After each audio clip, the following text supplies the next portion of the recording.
Good morning. Good morning, Potato. And thank you for that one brain cell. I'm gonna need it tonight because we're totally going to finish this game, right? Right? Right? We're gonna solve the murder that finally happened. We're going to figure out who stole the original painting, which might exist, I think. That's still real, right? It's not just forgeries, right? We're probably gonna figure out who's buying these paintings.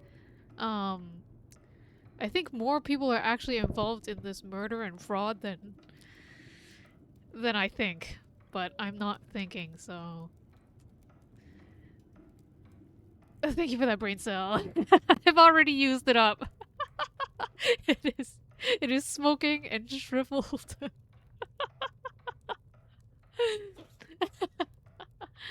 Oh boy. Okay. We can figure this out.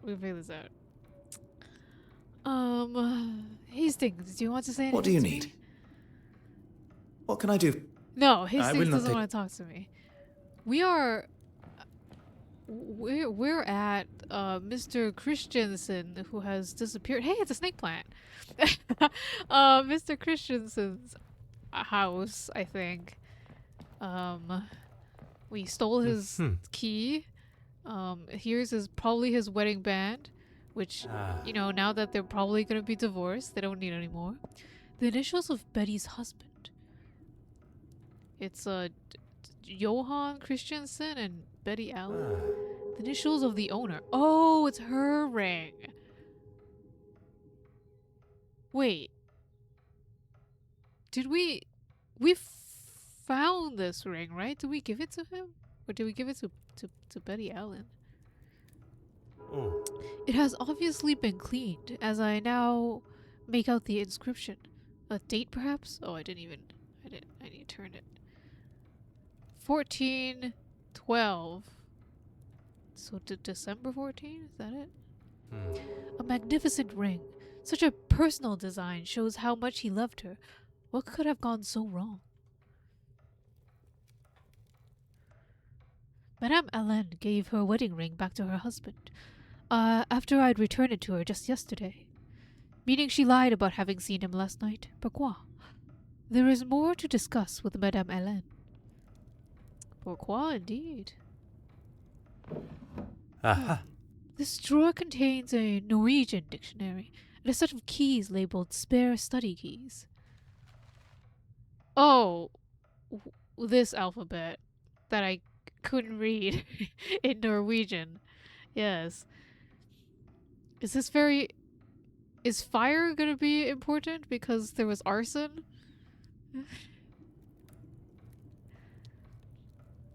Music room door. The music room door is locked. Huh. Let's go to the study then, of which we have a key for.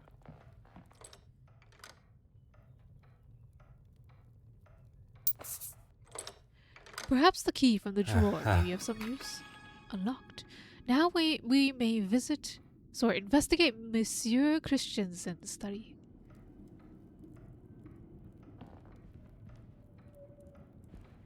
He has a painting. Huh. He has a ledger. How suspicious. I want to see the crumpled piece of paper. Or is that a kneaded eraser? An expensive sale. But of what? A forged painting? Full of musical notes. Although a page has clearly been torn out. One step closer to revealing the truth. Is there anything else in this room?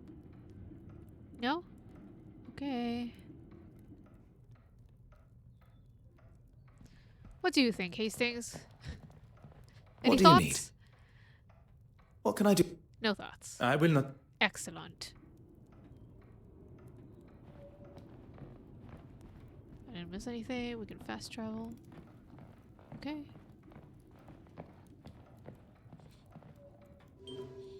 Newspaper office. Sure. I don't even have to Gentlemen, you're press. back. Oh. Allow me to introduce myself properly. I am Detective Hercule Poirot of the Kingdom of Belgium's police force. Oh, what happened there? You should have led with that before. Nathaniel Dryden, editor of the London Illustrated News. My apologies. I was not aware of your position on our initial meeting. That's quite all right. You were still more polite than most of the people that come through my door. What can I do for you? You interviewed Monsieur Ellsworth yesterday, correct? I did, but that was supposed to be an exclusive. How did you know? Because he's quite the blabber. A big fat blabber mouth, because he's very full of himself. So many people in this mystery are. It is a detective's job to know such things. Doesn't really explain how, but okay. He said he had something to tell me that Immediately was going called to out. blow me away. I couldn't say no. He's like, I see you're avoiding that, answering that, but alright. Was Mademoiselle Farquhar present at the time? Indeed she was. Although she was working on her own story, so I left her to it. At no point did she leave the office? She's a very hard worker and won't leave until the story is just how she wants it. Needless to say, she outstayed me. So afterwards, she could have committed fiery death. She had photographs to develop too, so was in the dark room for some time. I'm sorry, gentlemen, but I have another appointment, if you don't mind. What if we can get access to the dark room? Has Mademoiselle Farquhar had any visitors to the office? This place is usually full of all sorts that think they have a story for us, or want to know more about something we've published. I was meaning to mention that to Florence, actually. Mention what, monsieur? A young foreign girl came in asking about a piece that was on show at the museum. Originated in Eastern Europe somewhere, and Florence had written an article on it. They're making, which one is what's the Russian lady's name? I've already forgotten. But, they keep making her, like, so suspicious that now I flipped around and think, like, is she a red herring? Does she have nothing to do with any of the crimes? Like, not nothing, but is she not, like, the criminal? Did she say why she was so interested? She said she was researching its journey from its first home with an affluent family. I forget the name. I couldn't tell her much more, besides that it was going to be moved from the museum shortly. No doubt into another exhibition somewhere. Could this inquisitive young woman have been Mademoiselle Babagna? Yes, Anastasia. That's why I'm so curious about Babagna. that particular piece of jewelry. Merci. You have been most accommodating. We have met all the characters in the game. We're getting so close to the end. Oh, we get to rifle through Miss Farquhar's stuff. There is only one way to discover its contents. Oh gosh. Rather hard to see, even when held against the light. That's camera film? Ooh. She was obviously unaware that Mademoiselle Farquhar was present with her camera. Who are we talking about? Anastasia? No cigarettes? Pipe? Check. Addressed from Mademoiselle Quartzmythe. But in exchange for what? From Mademoiselle Quartzmythe. Oh, was there blackmail happening? I want to see a close up of this. I want to see what that is. The London and Provincial Bank Limited pay to Miss Florence Farquhar to the sum of £50 sterling. Miss Irene Quartzmythe. I don't actually know whether or not that's a lot or a little. I'm assuming it's quite a bit.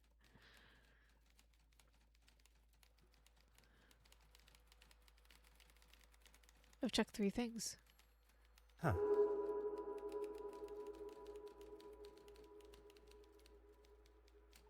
I think we're done.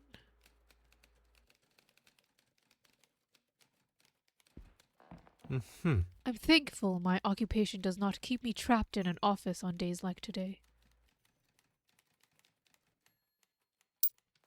Throw the film out. Oh! Oh, we're looking at it against the light. I get it. Okay. Aha. We're not. Oh, the painting! Oh, she's the one who photographs it and gives it to Miss Quartzmythe for the forgeries. Sacre. What What is is it? the meaning of this? It is the missing painting, and this photograph is identical to one that had been burnt in the fire. That's what she's paying for, not blackmail. She's in on the forgeries. One step closer to revealing the truth. We don't even have to go to the dark room. They only needed one. Although this could contain valuable evidence, its disappearance will be too obvious. I should return it to where it was found. Okay. Can we go to Theater Street first? I always want to go to the museum last. Because it's the big map. Well, what are they discussing now? They keep moving in different positions every day. What do you What think, do you need? Hastings? Oh, I should have asked What can I do for you? Hastings at I will not take. At the thing. What do you call it? The office. Ah, Poirot. Good to see you. The feeling is mutual, Monsieur Demire. Nah, you and your formalities. Let's talk over here. Is everything all right? Miss Farquhar is interviewing Betty. I thought we should talk privately over here. I heard about Irene. Tragic news. And what's this I hear about poison? Who told you that? It doesn't take long for news like that to spread in this city. I would appreciate some discretion between friends. But oui, Mademoiselle was poisoned. Anything I can help with? Once you left the museum yesterday, I won't take offense, as I know you're just doing your job. you've been interrogated by us before, you understand? I attended the evening performance of Betty's show. Anastasia and I had a grand old time. She accompanied you as your date? She was at a loose end after the gala. Don't worry, I'm not here to tread on any toes. Good evening, Kib. What can you tell me about Monsieur Christiansen? I mean, he can hold a conversation What of a sorts. spooky emote that is. You do not think particularly highly of him. I've never had a problem with him before. Look, I ran into him last night in a bar after the show, and by the looks of him, it wasn't his first drink of the night. Ah, yes. It's a warm hello. That looks like not a scary, menacing emote, but a warm hug, yes? Ran into last night in the bar after the show. Okay.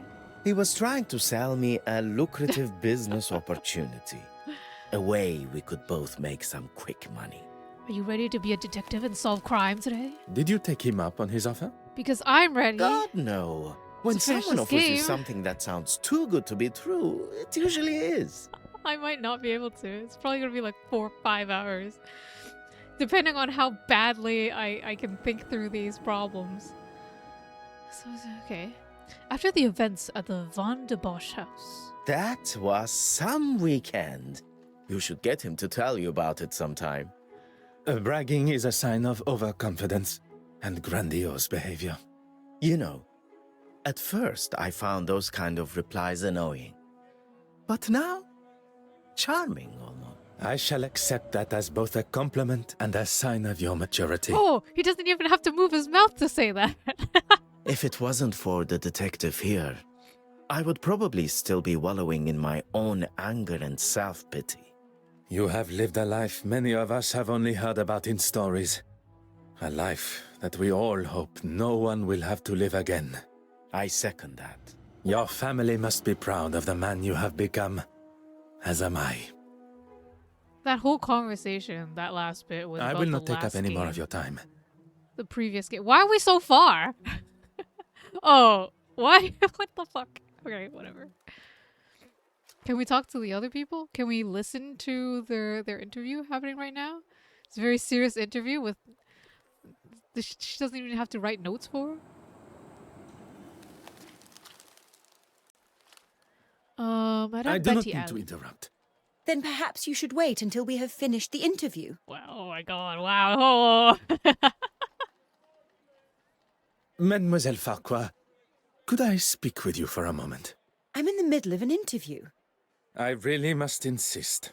That was incredibly unprofessional, What's Detective. the mystery about? Well, first, it was about a missing painting. A painting at its first showing at a gallery, at a museum, was ripped off the wall. So we were trying to figure that out. And then then we visited one of the suspects in their house, and they're dead. So it was murder. It's murder. She was poisoned. And it turns out the painting, she was forging those paintings. So so right now we're talking to Florence, and she's a reporter, and she might be involved with the forgeries because we figured out that she may have been taking close-up pictures for the forger. The forger was the one who died. I don't know who's buying these paintings, who's facilitating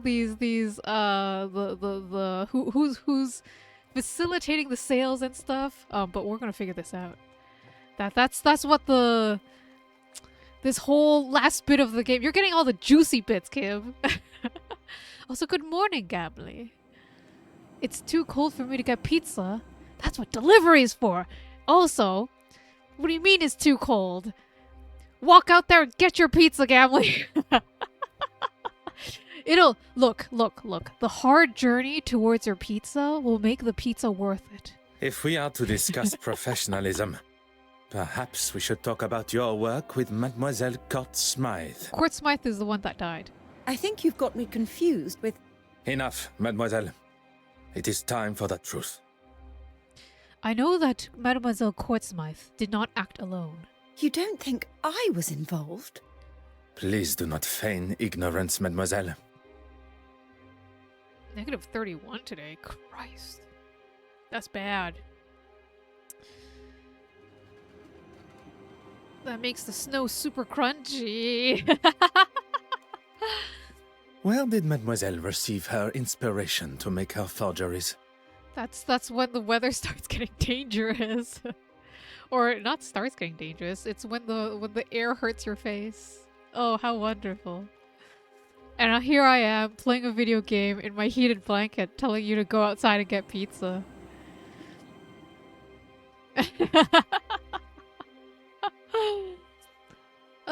Maybe just look at pictures of pizza while you have a have a different snack. Colder yesterday. There's no difference between -31 and -43. That's disgusting weather, Gamley. I remind you that I stand before you as a detective. It would be wise not to continue this charade any longer. Poirot, maybe we should...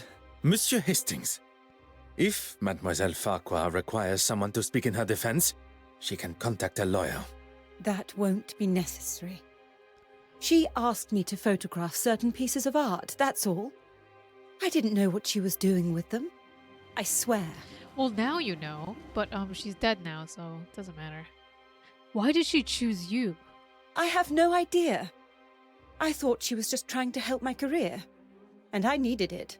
Your career does not appear to need the help of a criminal. She didn't know she was a criminal. Poirot, jeez. She had such confidence. She knew all the right things to say. And she got exactly what she wanted from you. I was financially dependent on her.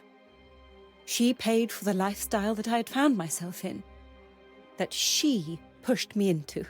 Interesting take. Couldn't you have just said no to her? And risk her exposing me for what I had done. She was the one holding all the cards. I had no way of proving it was all her plan. I had no other choice but to do what she said.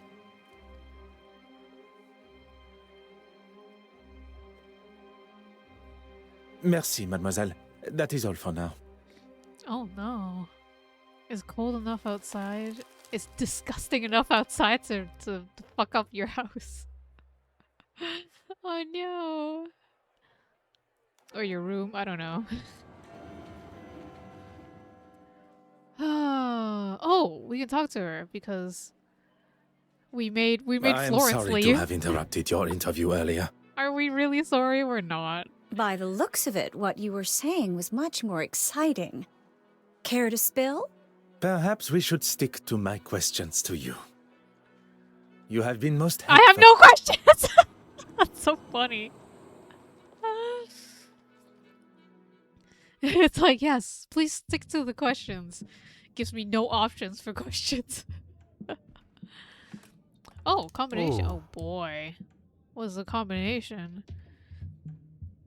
Is it the combination to her safe?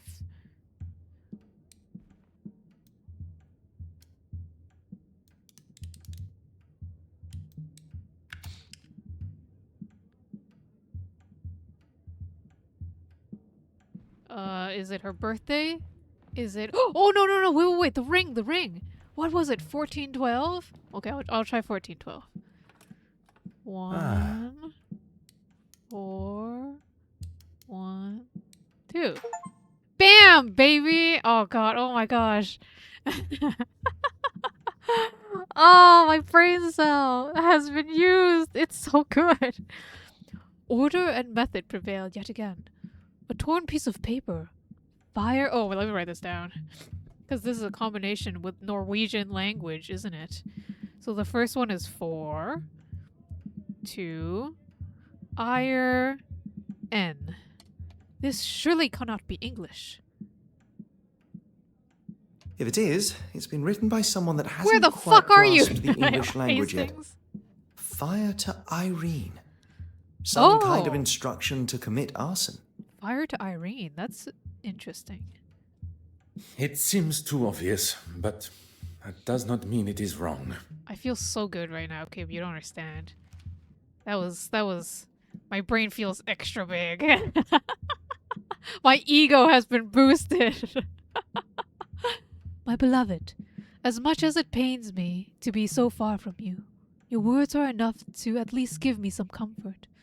Before you will be in my arms again.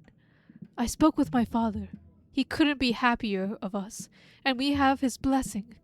I know you want to be here when we told him the good news, but I just couldn't wait.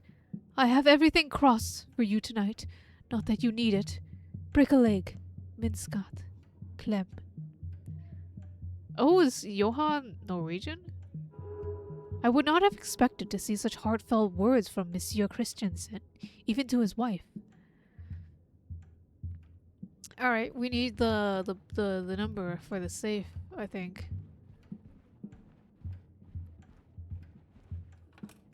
Oh! Oh! Oh. Do we know any other four-letter words? Is it what do you sign the oh gosh. What do you sign the note with? That's not how you spell Irene.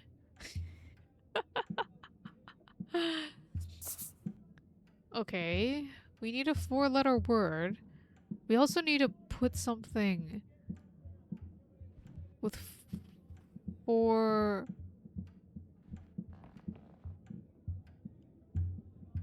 Let me check these letters again.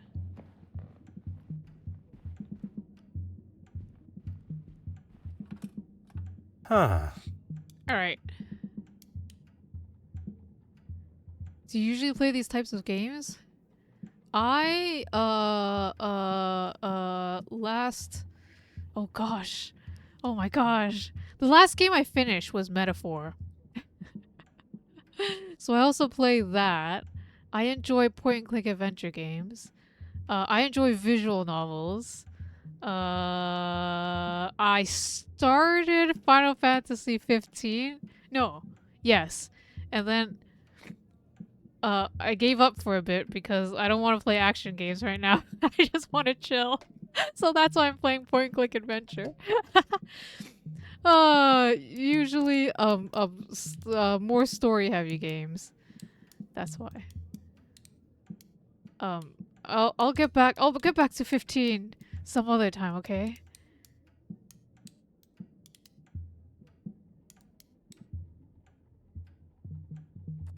I was gonna try and guess the word, but alright.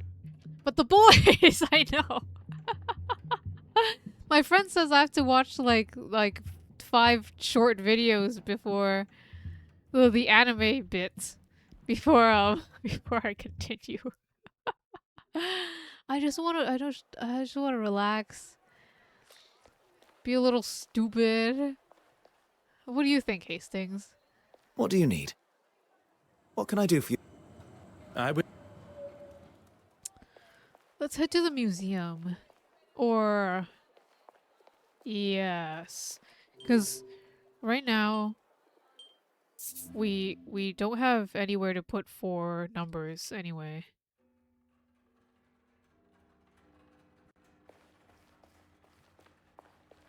Oh, she's here. The very suspicious Russian lady. Bonjour, mademoiselle. Is everything all right? Do not worry. It will not be long before the murderer is brought to justice. No, yeah, DLC filled with important story for no reason. I basically need someone who has done all of the DLC, has played the entire game, knows everything, to walk me through the game and tell me every single piece of lore while I play it. So I don't have to do it. I get all the context the first time. It's not that. I just cannot understand how such historically relevant pieces like this remain in British hands. It doesn't belong here. Please walk it through me for me. Also, Metaphor was pretty fun. It does make me want to finish P5 one day. I need to get Royal, from what I understand. Royale. Anyways. I'm sorry, mademoiselle. I do not have the answer. I'm sure they are well maintained, if that is any consolation. No, I'm sorry. I'm sure this is the last thing you wish to be talking about. Is there something I can help you with? Why does she have... Does she always have gloves? What were your movements following the gala? Well, after it was all cut short rather abruptly, we made our way to Mrs. Allen's play. So I got all the way to what I understand is like right before a twist in the story, which is really far into the game. So how many dungeons in was I? Like 5? And then I stopped and never went back. It was I don't even know why I stopped, but once I stopped, I just never picked it back up again. And now like I have to restart from the beginning, right? Good morning, Keita. Yes, vibe lurk because we're gonna finish this game. Yes, we're gonna solve this murder tonight. I appreciate the confidence in my brain cells. Oui, mademoiselle? Mr. Demir and myself, we were all at a loose end and he was kind enough to invite me. Wait, did Mr. Demir say he was with Anastasia? Oh my god, shit. This is what happens. It's only been like 5 minutes and I forgot what he said already. Oh, I wasn't aware Mr. Hastings was to be the focus of Florence's article. On the contrary, it is only one of many she took at the gala. What interests me is the brooch. Good morning, Take. We're dating dead bodies today. Somebody has... Oh, our date has died and we have to figure out who killed her. That's totally what the story is in this game. Would you believe I found it? Amazing how careless some people can be. Interesting. You totally didn't steal it, did you? Miss Thief that we met on the cruise or boat? And Oh, you thank you were for the intending on returning it. Of course. It just slipped my mind with all the commotion of the painting. Look at that little hatching of the chicklet. You think my date dying is amazing? Is that what you're saying, Take? Mademoiselle Kortzma, no longer requires it. Oh, I didn't mean to skip that. Your sudden disappearance from the museum.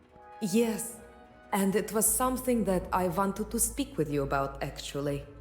At the gala, I spoke with the bishop and he mentioned a painting he had seen last year. I see. But it was one that I'd read had been stolen.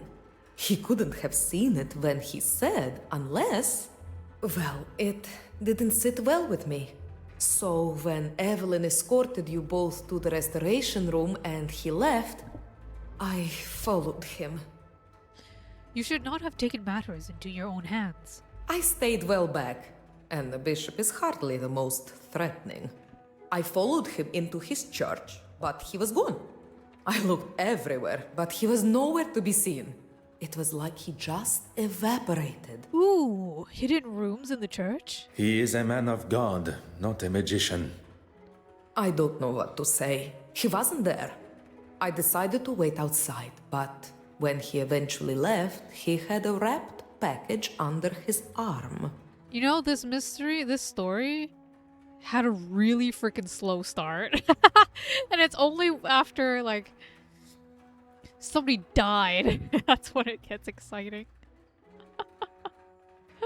Like, the characters weren't, like, the character introductions weren't all that interesting, and that part was really long. You have been most helpful, mademoiselle. I shall not take up any more of your time. Okay, what do we have? What do we have? Irene's brooch. I see. Irene's brooch.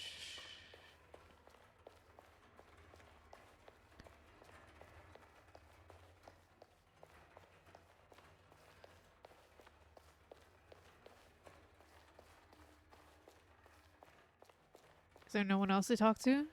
Even Monsieur Hastings doesn't want to talk to me? We can't go back to the restoration room? Okay, okay.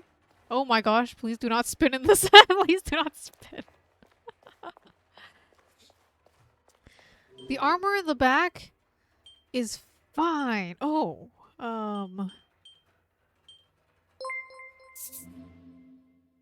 Oh, thank you for the follow, Cube. Hopefully.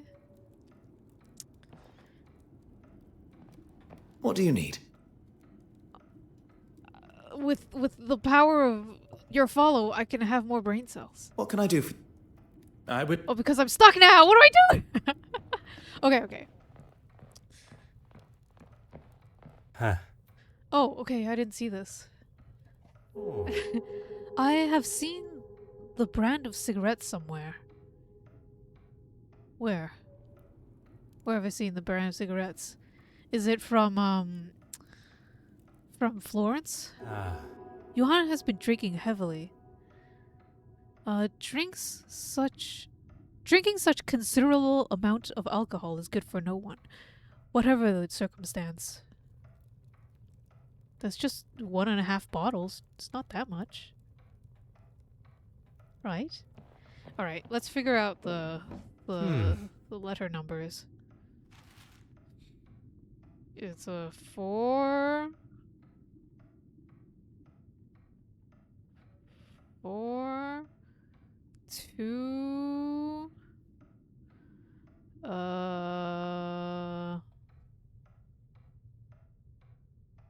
Or to Irene?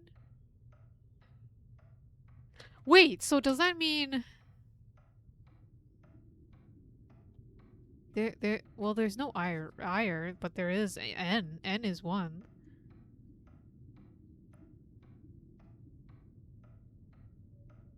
There's no IRE. Or to Irie has fire. Is it 4? I'm gonna leave it blank.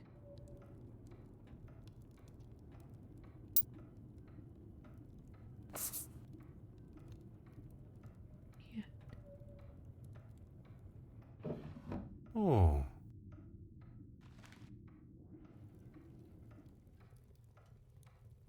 Huh. Huh. Aha. Huh.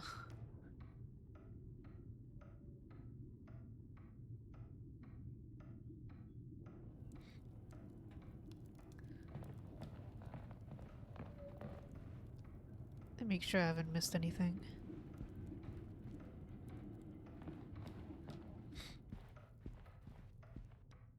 Oh, notepad?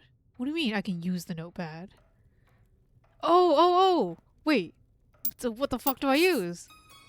It fits. Oh, shit. Fire to... Oh, Trez. T. It's T. And its origins cannot be from English language. From where? Oh, shit. Tre. It's a T. Is it 3? It's probably 3. Oh. Oh my god.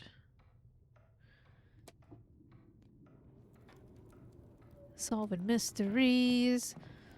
Opening safes. Other people's safes. Aha. 4, 2, 3, 1.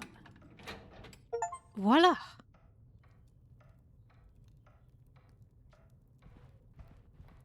Mm-hmm. Huh. Love letter from Betty to Johann. It is clear the letter was written some time ago, while they were courting. Madame Hélène states that what she values most about him. My dearest Johann, New York just isn't the same without you. In a city full of millions, there is only one that I want by my side. Last night's show was a great hit. I think I have the record for longest applaud in the whole show. I miss looking out into that crowd of unknown faces and seeing you staring back. Just having you close gives me a sense of calm, and we both know sometimes I need that. Did you speak with my father's colleague, Will Cairns? He will be able to find us a perfect apartment in London. I know we don't have a date set in stone yet, or a ring, but I just can't wait to spend the rest of my life with the kindest and most honest man. Write me back as soon as you get this. Betty. Okay. The handwriting does not match what I've seen of Madame Hélène. This must have come from another woman. Oh shit. From Jay? That day will soon come when we can be together, and everything you speak of will no longer be just a dream. Until then, we must continue to keep our relationship hidden. The flowers that arrive at the studio for me were beautiful, but signs of affection such as this will surely raise suspicions. And signing your initials? It is mistakes like these that will ruin everything. I will write again when the time is right. Until then, my love, So it's Irene. Oh, the what's the little character? It's the Nuglet.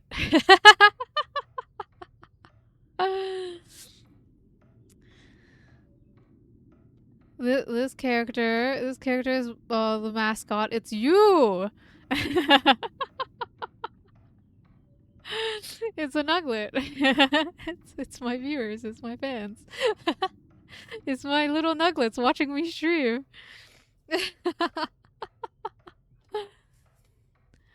So they're pink. If you were to eat them because they are delicious and sweet, be careful because they are 3,000 calories each. So please be careful. Don't worry if you want to eat your fellow Nuglets because cannibalism is perfectly okay in my streams. Oh gosh. Anyways, affair happening between Johann, a married man, and Irene, the now dead. Oh, maybe that's why he ran away. I mean, not only because his affair would be figured out, but his true love is dead. So that's cool. Ah. A canine makes for a worthy addition to any family. Betty Johann with a dog. A picture. That's what it is. Okay. That's oh, no, what nice writing. What does this say? That's a lot of loop-de-loops. You are very powerful. Very dense. All right. We've learned. Maybe we should talk with Betty Allen about her husband's affair that we just found out. I believe we know who was smoking with Mademoiselle Courtsmith on the night of her death. Oh, I didn't realize those were where we saw the cigarettes. Oh, right, there was an ashtray, and she was drinking with someone. So Johann. How do we know it was Mr. Christiansen? The cigarettes? Johann smokes Eddington-branded cigarettes. Monsieur Christiansen was at the scene of the crime smoking with Mademoiselle Courtsmith before her death. Could he be the holder of the original Penitent Magdalene painting? He may very well have hidden it here. Like the music room that we can't get access to? What do you think, Hastings? What do you need? The mystery lover was Mademoiselle Courtsmith. Wait. Did we already know that he was having an affair? Damn. Did I forget? Is that why Betty Allen was so mad? That is, right? Because she smashed up her whole place. The argument with Irene at the gala and then with his wife after. Yes. Madame Allen had uncovered their relationship. But even with this revelation, what still remains a mystery is Monsieur Christiansen's involvement with the theft. The jiggly emote is very good. Oh, okay. What do you need? Hastings, what do you think? What can I do? No thoughts? I will not take... Okay, no more thoughts. We haven't had to connect any thoughts. Okay, we're done with this. Can we talk to Madame Hélène now?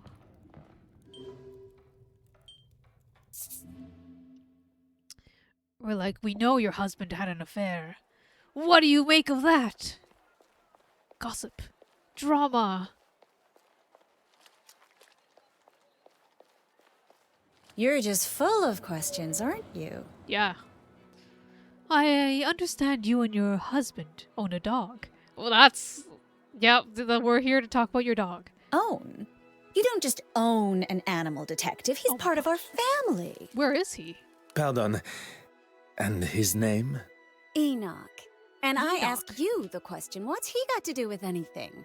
Enoch. And how do you know about him? Is Enoch the combination to the code? The safe? The safe? Is that what it is? Purely curiosity, madame. Enoch.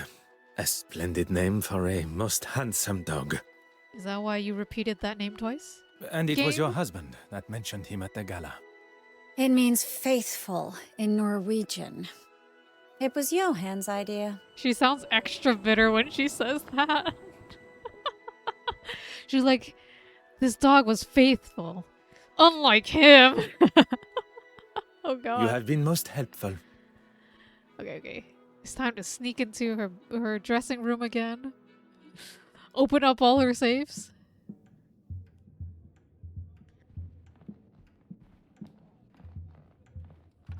Enoch, was it?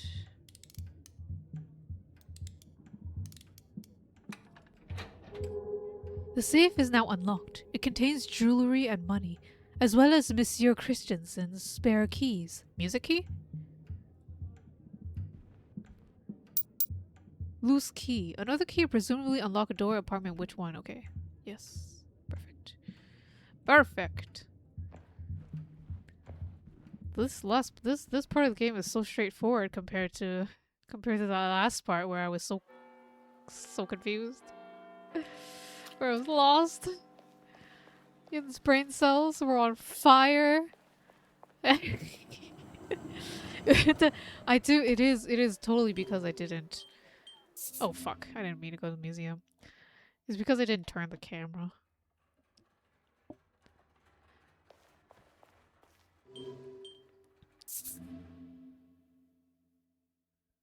It's always a dumb thing I don't realize.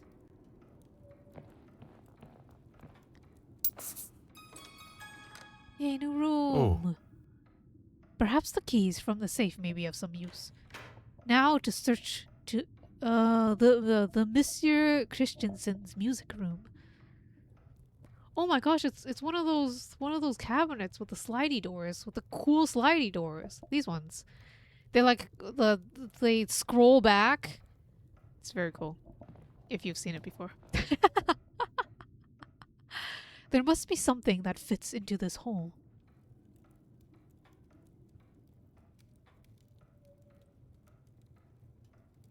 The brooch? Is actually a doorknob? The brooch pin would perhaps fit the hole on the book's cover. Voila!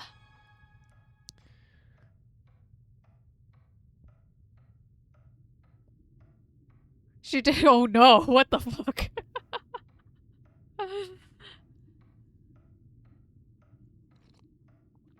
I feel like you've been cheated, Gamley. The fact that she did not turn into a pillar of salt. I think we need to go back and contest that all that oath. If only people could be turned into pillars of salt. Maybe I wouldn't be so cold in winter. The missing musical piece from Monsieur Christensen's notepad. I wonder.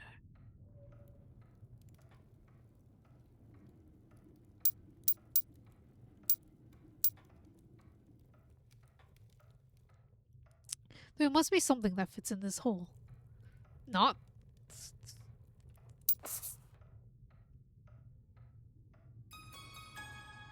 Musical piece from Monsieur Christensen's notepad. Well, I don't understand what a cryptic thing you were just saying to me. I have always enjoyed the rich, rounded tones that fine pianists can produce. I fear my musical talent will be far from euphonious. Oh. Hot damn. It is subtle, but the pigment does not match. The pigment of this paint is brighter than it should be. Meaning? We have found our second forgery.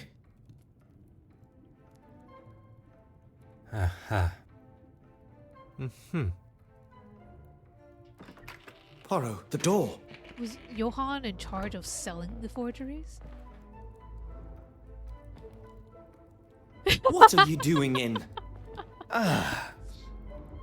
Monsieur Christiansen, welcome home. This doesn't look good, does it? We have much to discuss. So Mr. Christensen had an opportunity and a motive, but he continues to deny killing her. And still 2 forgeries remain. I knew it. Pardon, monsieur? I knew that's why she stayed so friendly with her. Irene always said she was besotted. That she could get her to do whatever she wanted. What? Perhaps you should elaborate on the identity of her? The curator. Evelyn, what's her name? She could spot a forgery at 20 yards. What better person to show you the ropes so you can make your own? If the board of trustees at the museum got wind of this, Miss Warbeck's career would be finished. And in her own words, if anyone was to jeopardize her career... Is what Johann saying is that Evelyn taught Irene how to make forgeries? she wouldn't be held responsible for her actions. Is that what they're implying? It seems Monsieur Christiansen may not be the only person tied to Mademoiselle Court Smythe who has a secret to hide. Are my brain cells working in the right direction? Well, okay, so that was what I was... No, that's not what I said in the beginning. Whatever. Oh, chapter 7!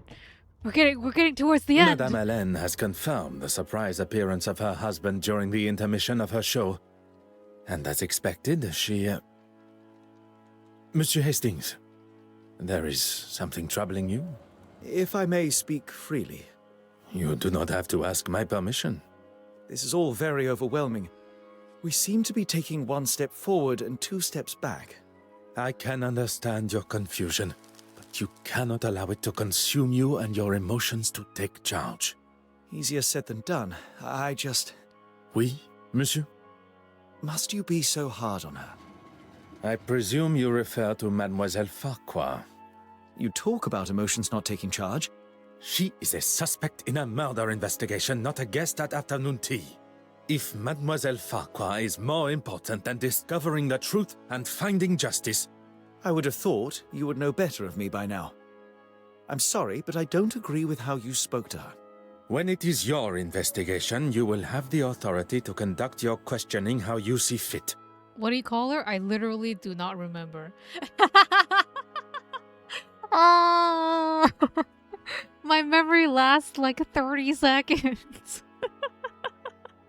Until then, I will continue in a manner that has and continues to bring criminals to justice. And I'll just keep my opinions to myself.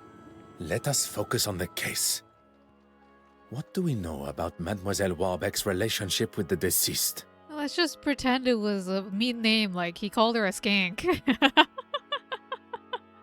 Mr. Christiansen suggested she had romantic feelings towards Irene, but she was just another of her pawns. So, wait, Christiansen had romantic feelings for Irene, but she was just another of her... But she was just... What? So, like, Mr. Christiansen is being hypocritical right now, right? Because he's having an affair... He's married to Betty and had an affair with Irene, but he's saying like, oh, I knew Irene was a was a skank. I knew she was trying to, like, I was just one of the many. But, bruh, like, you're cheating too. I don't know. You don't have to be loyal to cheaters. She cleaned the master key to hide Mademoiselle Court Smythe's actions. Oh yes. But perhaps she then became worried about her own involvement. She did clean the key. That was the suspicious thing she did. You think she could have killed her to stop the truth coming out to the trustees? Which would in turn ruin her career. It is certainly a possibility. Hey, wait, the priest is here. Does everybody go to this coffee shop? Chapter 7, The Secrets. Stop fixing your hair, Hastings. We have a crime to solve. Who murdered Madame Court Smythe? Evelyn's motive. Rage. Mademoiselle Court Smythe endangered Mademoiselle Warbeck's career. She's the only one with a motive so far? Like a clear motive, I guess. Okay. What about Horace? Your Grace. With his suspicious, secret church room that we just found out. Detective Poirot, good morning. Can I assume there is still a murderer loose on the streets? There always is. London is a very large city. I would fathom a guess that there is more than one, as I have not had the chance to arrest him yet. Your confidence astounds me. Look, you had better make it quick. I'm meeting the young Russian girl here. She had some questions about the museum building at the gala. Questions I'm sure only I can answer. Tell me about your relationship with Mademoiselle Warbeck. God teaches us to forgive and love thy neighbor. Sometimes that can be more challenging than expected. What did she do? Has she offended you personally? Using the museum for her sordid meetings with those What? uncouth men? I'd say so. Oh, was she the one selling the paintings? Like she's meeting these men to actually sell the paintings, not do anything uncouth, as he says? She doesn't strike me as someone that would be caught up in that sort of thing. And what sort of thing am I referring to? Well, Exactly. If you don't know, it would be wise to remain quiet until you're spoken to. What part is this guy's? Whatever. The meetings you spoke of. I walked in on them in the restoration room a couple of weeks ago. I had come straight from my regular Sunday service, as I had some business to tend to.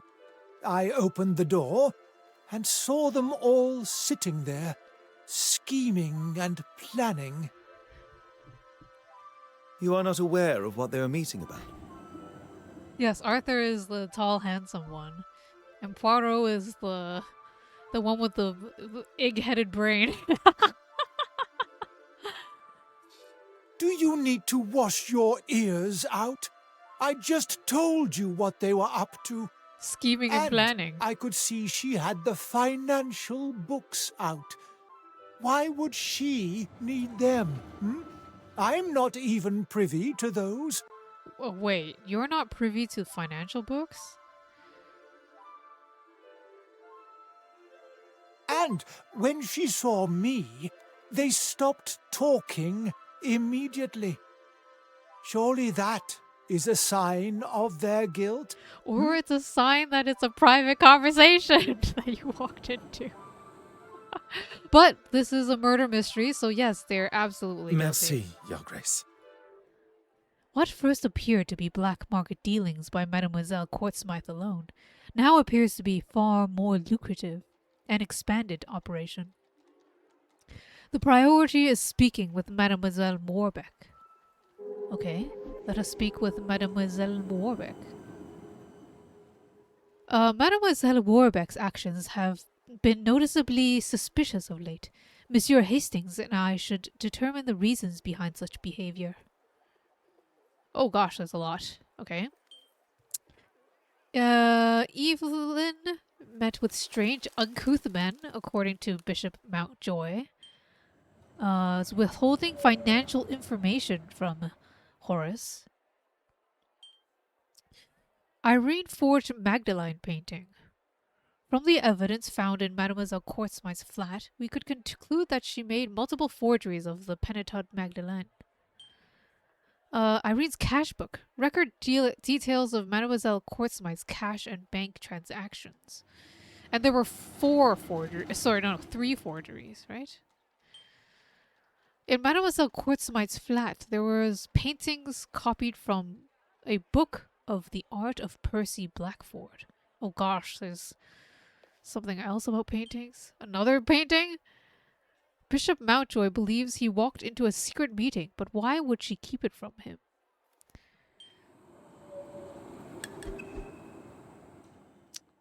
Okay.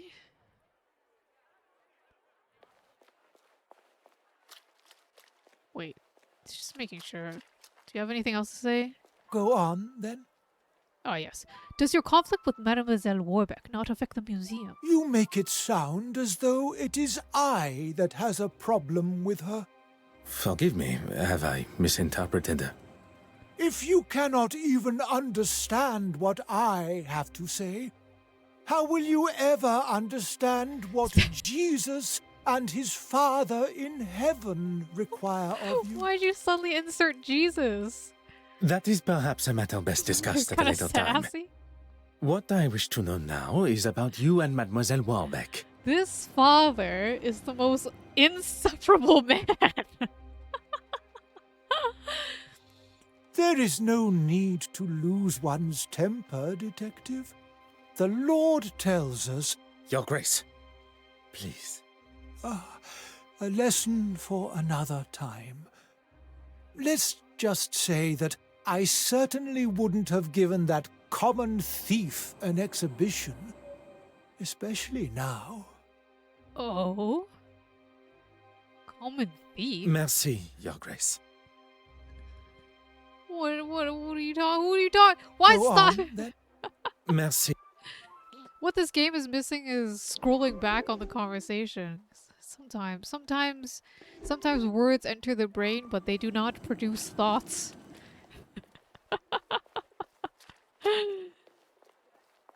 Oh, look at the squishy floor. So squishy. Good fertility. Good morning, Luna.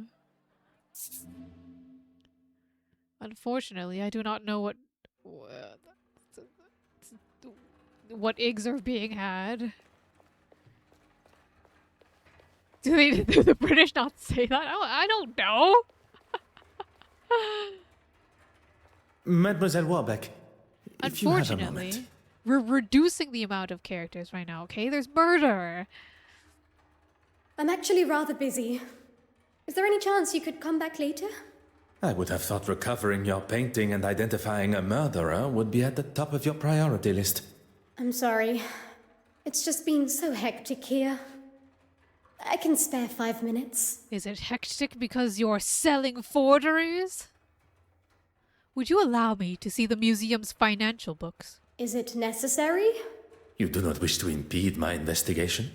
No, but I don't really understand what they have to do with the case. It is important that... That is quite all right, mademoiselle. It was not my intention to make you feel uncomfortable. What is your relationship with the Honorable Bishop Mountjoy?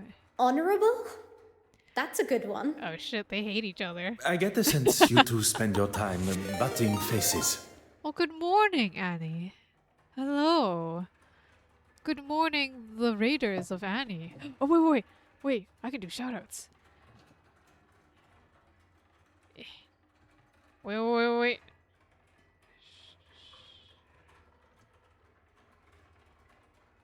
What were you doing? Reveal yourself! Reverse 1999. What is that?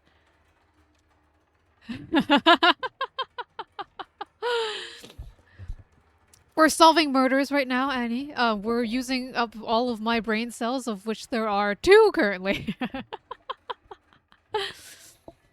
I get the sense you just... butting heads. Oh my gosh, another gacha game? And we love it? Why? Don't rub them together right now, okay? They're overheating right now because we're getting to the part of the end of the game and things are being solved and twists and turns of the stories are being had. It would be easier to say what we do agree on. Thank you for the 3rd brain cell, Luna. I very much appreciate it. Oh yes, I can afford to rub one now. I have thoughts again. It respects your time. Oh, nice. We love a game that respects your time. Oh my god. Why is that not the standard? I don't know what he has against me. I didn't like one of his suggestions for an exhibition, and since then he's made it pretty clear he wants me gone. Anyways, we're here to chill, enjoy yourself. Chill and figure out murder. Usually after an exhibition, the artist's work would be returned to them. Testing everything. They sure are. But on this occasion, that is not an option. I still have every intention of going ahead with the exhibit that includes her work, even if the trustees are against it. I'm still the curator of this museum. I'm hanging her work now, and that's that. I recall Mademoiselle Court-Smythe referred to the exhibit as hers. The level of arrogance and hypocrisy is now even more evident. It's a exhibit of all forgeries. You have been most helpful. Go right ahead. You have been... I see. Oh? Was there always drinks? To museum restoration.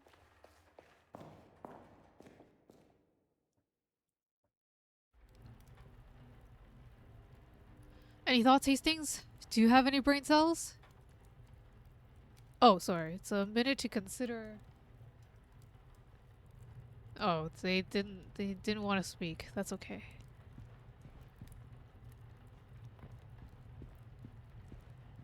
It's the third time we're looking at this book right here, and we still have not used it for anything. Composition of paints and pigments. A book of oil paint pigments and how they're made. I think that's the same description for the third time. Mademoiselle Warbeck's date planner. Let's see. Saturday, 2 p.m. Closed meeting. Closed meeting. The minutes confirm that both Bishop Mountjoy and Mademoiselle Warbeck were present at the meeting. Wait. I thought...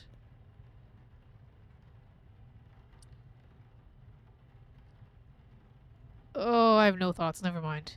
Saturday, 2 p.m. closed meeting. Wednesday, 1 p.m. interview. Thomas Keith, Heritage Manager.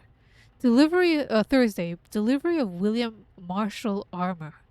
Saturday, gala event. Sunday, trustee meeting. PM, time to be confirmed. Monday, Irene Courtsmith, details of show. Attendees, trustee, Right Honorable Bishop Mountjoy, Baron Monsieur Roberts, Sir S. Hargreaves, Curator Evelyn Lakshmi Warbeck. Hargreaves. Secretary Daniela Freeman. Observing Major Butler of Ninth Queen's Royal Lancers. 1. Price of exhibition increase. 2. Ancient Rome exhibition extension. 3. Appropriate behavior of staff on site. 4. Restriction of school children per exhibit. I don't know what information that gave me. Oh no. I have no connections in the brain. Okay, trustee meeting minutes. Confirm that both Bishop Mountjoy and Mademoiselle Warbeck were present at the meeting. 2 hours were blocked out for something 1 week ago, but there was no indication what the time was for. I must act on thought and fact. What the hell? I thought it would be like, did Bishop Mountjoy lie about not being in the meeting? Meeting with Irene. Mademoiselle Warbeck's date planner was meeting with Irene to confirm the details of her exhibit.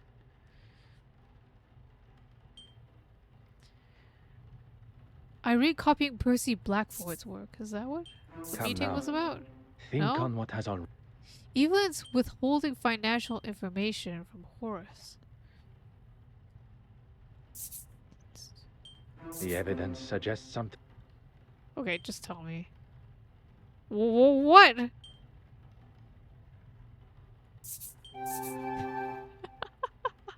Oh, the secret meeting is the time blocked out in the planner, of course.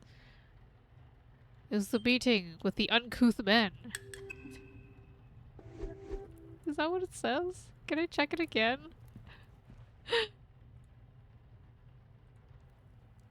Well, I can't check the planner again? Oh my gosh, whatever. Fine, don't let me get my dates and times right. I get to see it one time. Perhaps we should take a minute to consider our unsolved mysteries. Why did Mademoiselle Warbeck hold a secret meeting? It was a trustee meeting minutes. Meeting with Irene. Copy was a cash book. What? Oh, there's a... hold a secret meeting. That was the... Why? She was forging paintings? Why was a trustee meeting? Name was unnamed. Artist work. Even they tried to modernize the museum. Artists Lindley and Keith. Edward Lindley and Thomas Keith are artists responsible for work found in Mademoiselle Warbeck's safe. What? Why did Mademoiselle Warbeck hold a secret meeting? Why? I mean, why? What do you mean, why? Why does that even matter? So Warbeck is the only... This is the time that I have to use the other brain cell. My 3 brain cells just jingling in my brain. Can introduce the new audience to Predator. From 2 payments of $250 are noted, but without indication of who the money went to. I know why. It's because shady dealings are being had. I don't know how to say that. Just tell me what it is. Just tell me.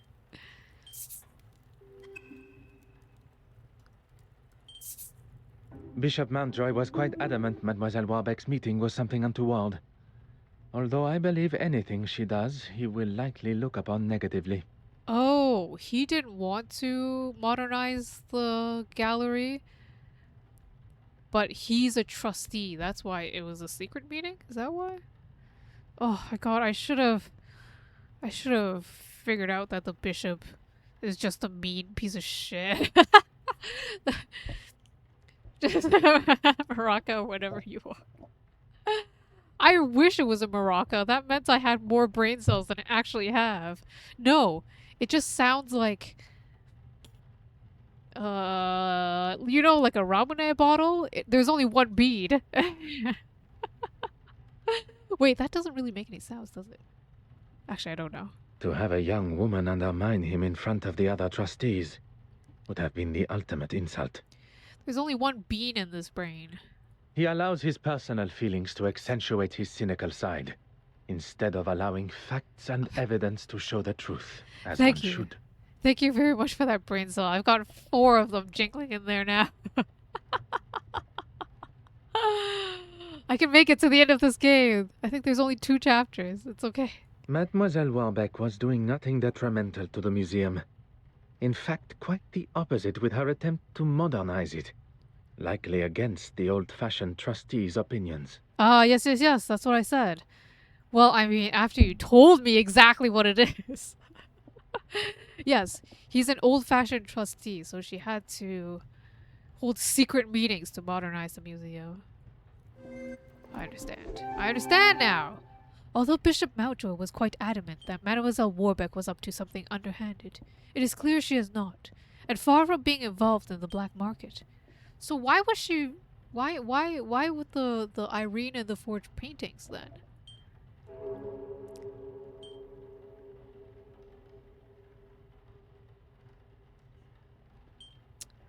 Because Warbeck was meeting with Irene to confirm the details of her exhibition.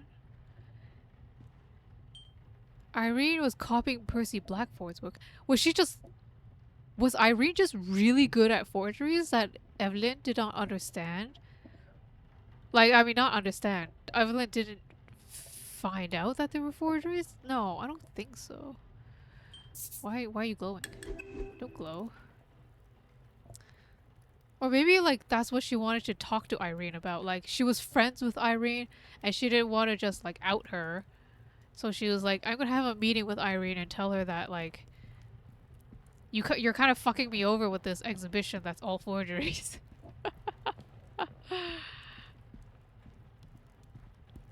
Like, what can we do about this? Maybe? Can we speak with Evelyn?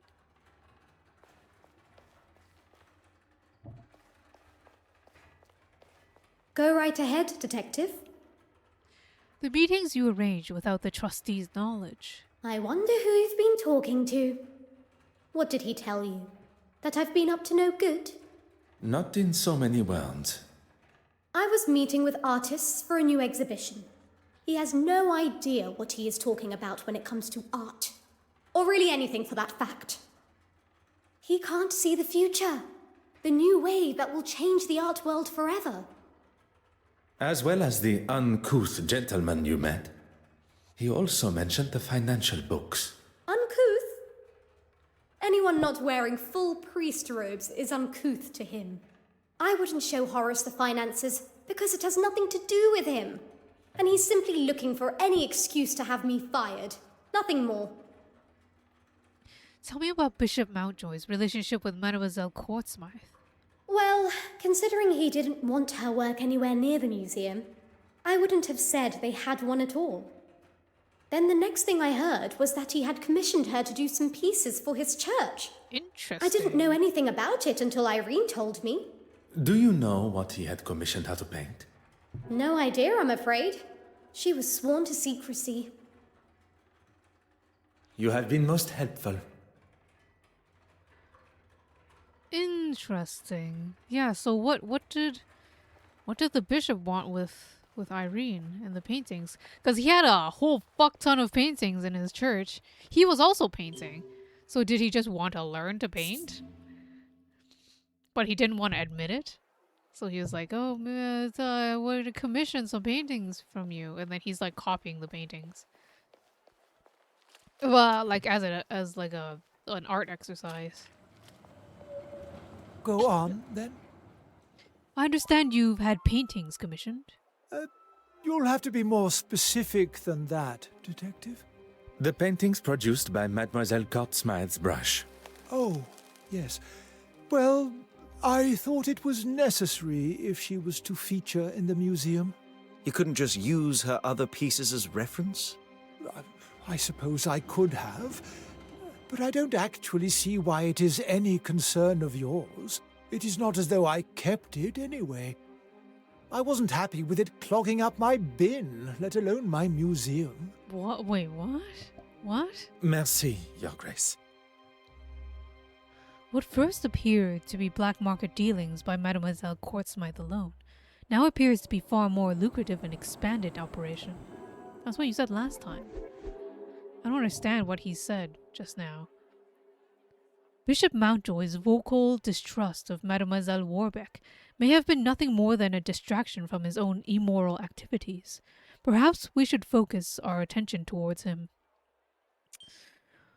Horace may be involved in black market dealings. Irene forged the paintings, Irene's cash book. Irene copies Percy Blackford's stuff. Horace commissioned paintings by Irene. He claims he was not a fan of her work, yet he specifically asked her to paint something for him. Horace mentioned seeing stolen painting. Mademoiselle Babagna said that Bishop Mountjoy mentioned he had seen a painting, only she knew that wasn't possible as the painting had been stolen.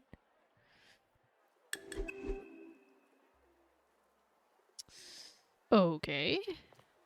These are all things. Maybe we should make sure. Go on, then. He has nothing else to Merci. say.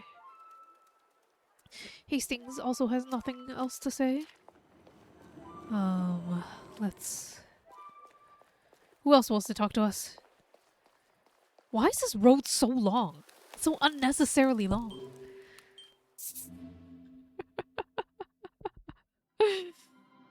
Oh, this is so creepy now. It's dark. Where's the little kitty cat? Are all of these paintings from Irene then? Ah, the secret thing is over there. Oh my gosh, all of the paintings we can look at? Okay. 8th Station of the Cross. Don't just walk into it. Look at it. Oh, Jesus. Oh. They all came to see the last stages of Jesus' moral life. Or sorry, mortal life. Jesus is always moral. Oh. The savior of mankind being treated every which way, except for how he should. They all came to see the last stages of Jesus' mortal life. Oh. A geometric decoration in this clay pot has an indentation on it. Oh, a circle. Pot circle. I see. Huh.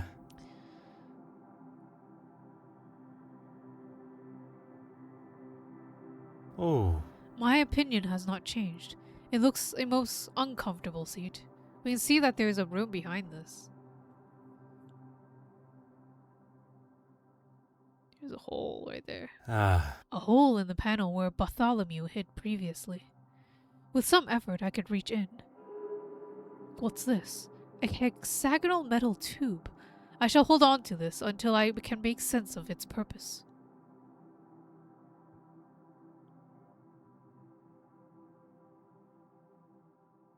Spin the camera around. It's always about Jesus on the cross. Mm-hmm. 9th station of the cross. Oh, another pot. Let's click that last. The cross. Oh, thank you. Aha. His final stumble before reaching Calvary. I don't know about Jesus lore, I'm sorry. The geometric decoration in this clay pot has an indentation in it. Oh. The station of the cross painting. Nothing particularly noticeable stands out to me. You have to find another pot. The station of cross painting. Blah blah blah. Should just find the one with a pot. Ah. Alright, I'll just find one with a pot. Seems to be all the same.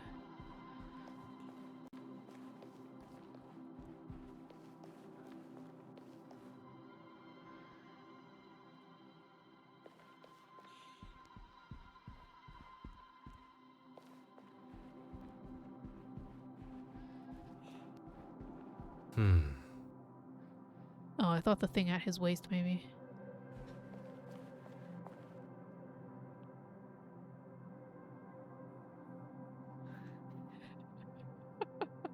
What are you talking about, Kib? This isn't a JRPG. Huh. We're not here to fight God. Veronica wiping Jesus's face. Boogeyman! Woo woo woo woo woo woo woo is right back there. And Jesus is like, man, this cross is heavy as shit, I'm sweating. And then Veronica is like, here, have this. And this guy is like, hey, I'm also helping with this rope? Unless he's saying like, no, yeah. I don't know what's happening over there. Huh. The headdress is such a vibrant color of yellow. Is it because it's a fake? Oh, name. Signed Percy Blackford. If this were an original painting from the era of Percy Blackford, the bright yellow of the headdress would have dulled considerably. I suspect this painting to be a forgery of the original. Interesting, interesting. Cross? Question mark? The 7th station of the cross painting was most likely definitely here earlier. Where could it have gone?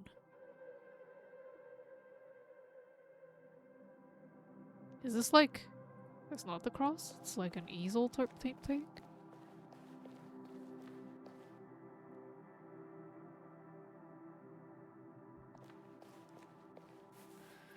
Curious... Why does it seem like a horror game now? What is this? Curious sketches on the back pages of the bishop's own Bible. Here are the vases. It's little two vases.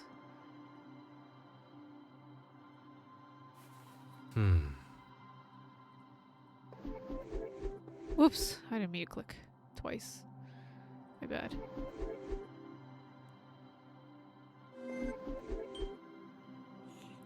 Forgery sign Percy Blackford was made by Irene. There you go. Things are beginning to become... At Bishop Mountjoy's request, she made copies of the stations of the cross paintings. Did nobody notice that these paintings were forgeries? Like, nobody else was like, hey, actually, I know that painting.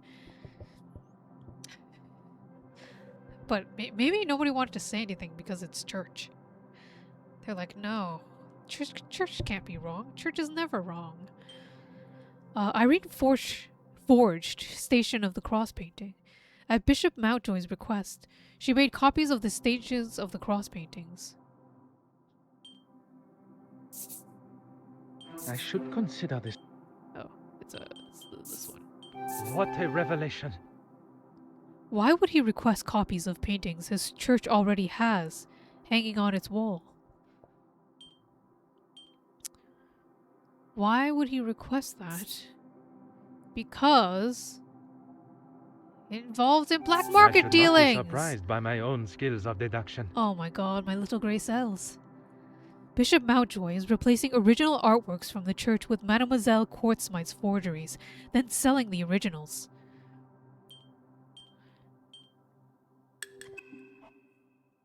It appears that the good bishop has been replacing the church's original artworks with fakes painted by Mademoiselle Smythe. He commissioned her to make these forgeries so that no one would notice when the originals disappeared. Disappearing where, though? You don't think he's selling them, do you? Why else? Mademoiselle Babagnan appears to have been right about the bishop's connection to the black market. Now, Hastings, we must ask ourselves, where might Bishop Mountjoy be hiding the original paintings from the church before he sells them on?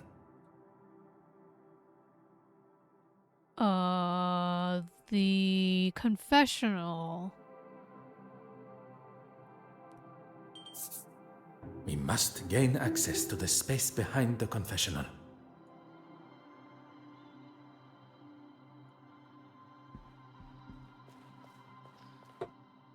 By using the vases. Oh.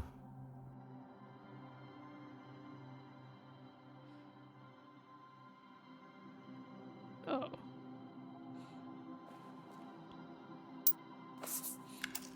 The tube fits in the indentation. It appears I can use this tool to rotate part of the painting. Let's take a closer look.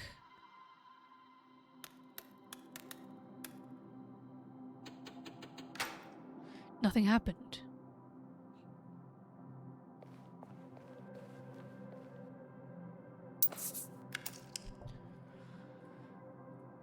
Do I remember, what angle they're supposed to be? Fuck. Ah, voila! Why don't you have a look first? That's a really creepy cave. This is suddenly a horror game. Do not tell me you are afraid of the dark. Not the dark, just pitch black, eerie passages in old churches. Valid, Hastings, valid. Poirot, where are we? Oh my, what the fuck? If I am not mistaken, this is part of the secret tunnels that were built hundreds of years ago to sneak those that did not agree with the powers of the country out. Ah. And why exactly are we in here? The why must never be obvious. That is the whole point. Right. I like how there's still a cross in here. What is that ring bolted to the wall for? Okay, alright. Let's take a look. Similar paintings to the penitent Magdalene. Ah. Oh. Someone has quite ruthlessly taken an instrument across the painting. The back of the canvas is visible here. It looks like it was previously used to paint something that looks suspiciously like a Monet.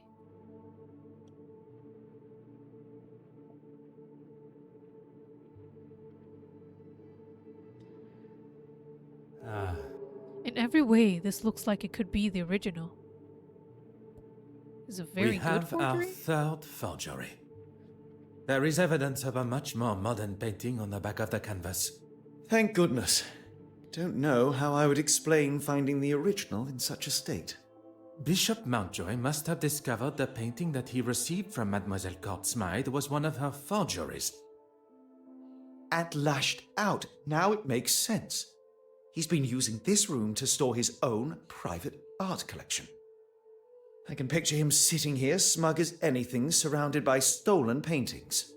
What I find most unfortunate is that not only does he deprive the world of beauty and joy from seeing these works, but he also keeps them in such dark and dank conditions, the old fool. He's even having to light his candle clock to keep from drifting off down here. Such a waste, don't you think, Poirot? One's opinions are now worth listening to. I was only voicing my thoughts. You have thoughts beside those of Mademoiselle Farquhar? Really, Poirot? You still think so little of me? When one exclaims such regard for a suspect in a murder investigation, it is hard not to think any other way and comment so.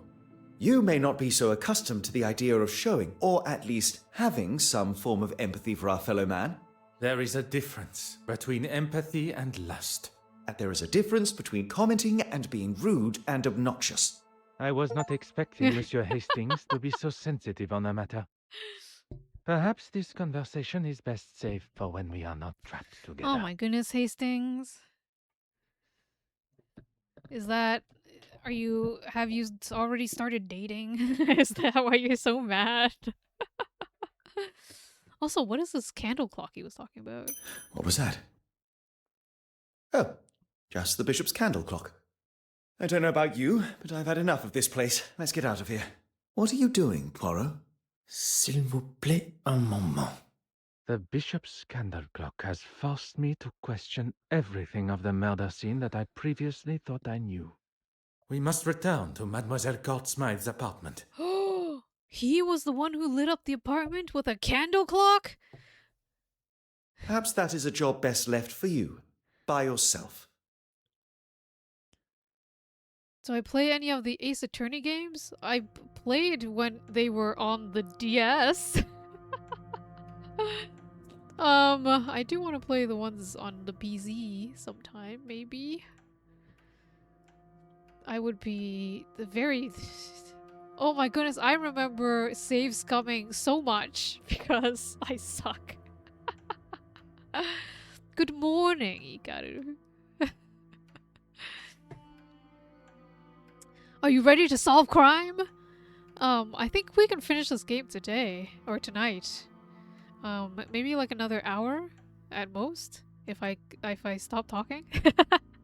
The bishop's candle and nail alarm clock has me reconsidering the evidence in the fireplace. I must re-examine it.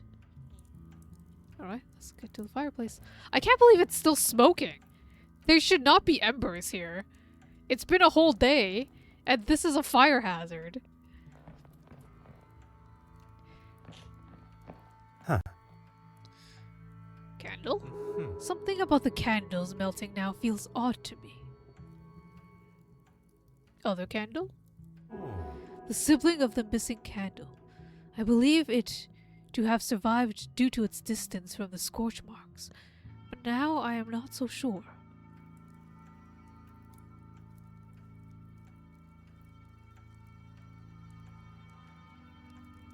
The necklace with a pin through it. I'll take it. Perhaps I can conduct a little experiment and recreate what really happened here. Yes. Maybe we can start another fire! And really figure it out. Is her body still in this room?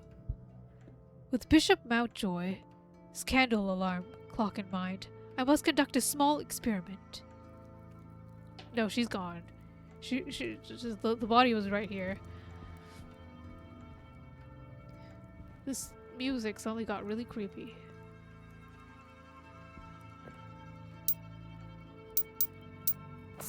I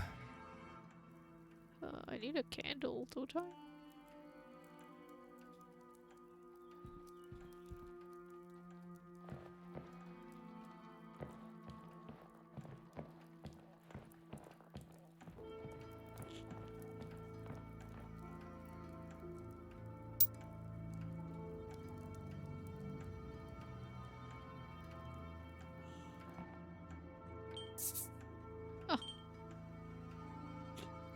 Don't quit the game.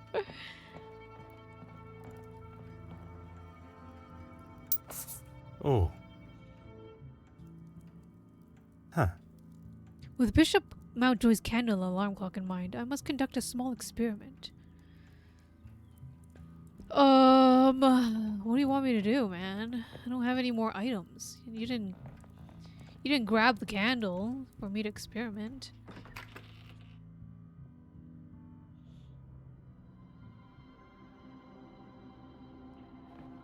Can I go upstairs?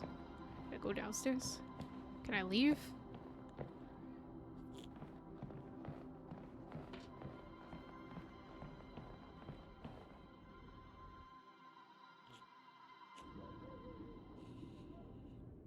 Can I bother? No, I don't want to go back up. God damn it.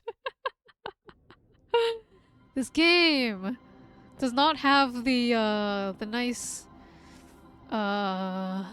in modern point click games, a lot of the times if you double click an area, like a way to travel to the next map, it'll just immediately go there without the character walking.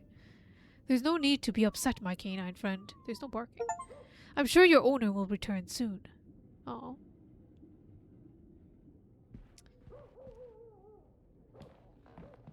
I'm not allowed to leave. Oh, okay.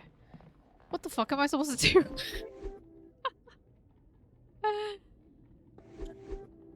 There must be something else in that room.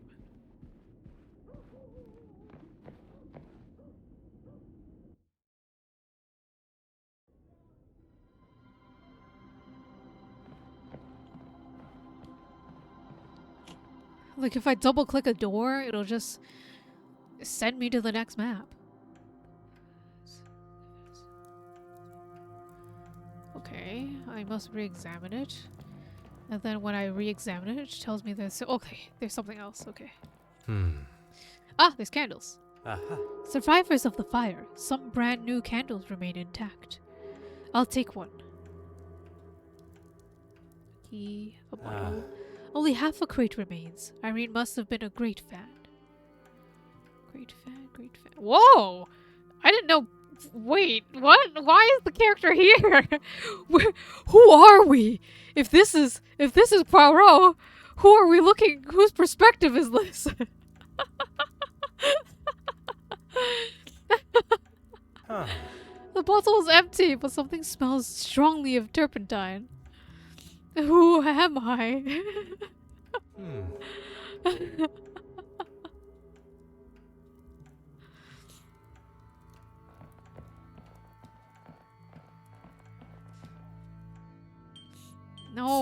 No, don't quit the game. Use the item. Light the candle. Oh. There would have been a candle. There would have been a candle here before the heat of the fire melted it. Just like the nail and the bishop's candle alarm clock, this pin would have been pushed into the candle like so. The necklace could have been wrapped around the candle, something like this. As the wax melted and the pin fell, the necklace would have been poured over the side and the weight eventually toppling the candle. Time to put the theory to the test. Time to light this bitch on fire. Et maintenant? Oh.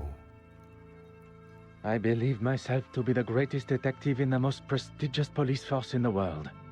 But I have been duped and swindled, falling directly into the trap laid by the killer. And now I stand here alone, contemplating what is to come next. That was more poetic than it really needed to be. Monsieur Hastings was quick to make his excuses to retire to his abode and not return to the scene of the crime by my side. I hope there is not something further that troubles him. One does not need added strains at a time when steps must be retraced and a new timeline considered. Is Mr. Hastings trying to, like, protect Miss Florence Farquhar because she's pretty? Sacré. I have spent my time staring into the sun when deceit and deception has taken place in the shadows. A murderer remains free. But the truth of the fire eludes Detective Hercule Poirot no more, and soon neither will their identity.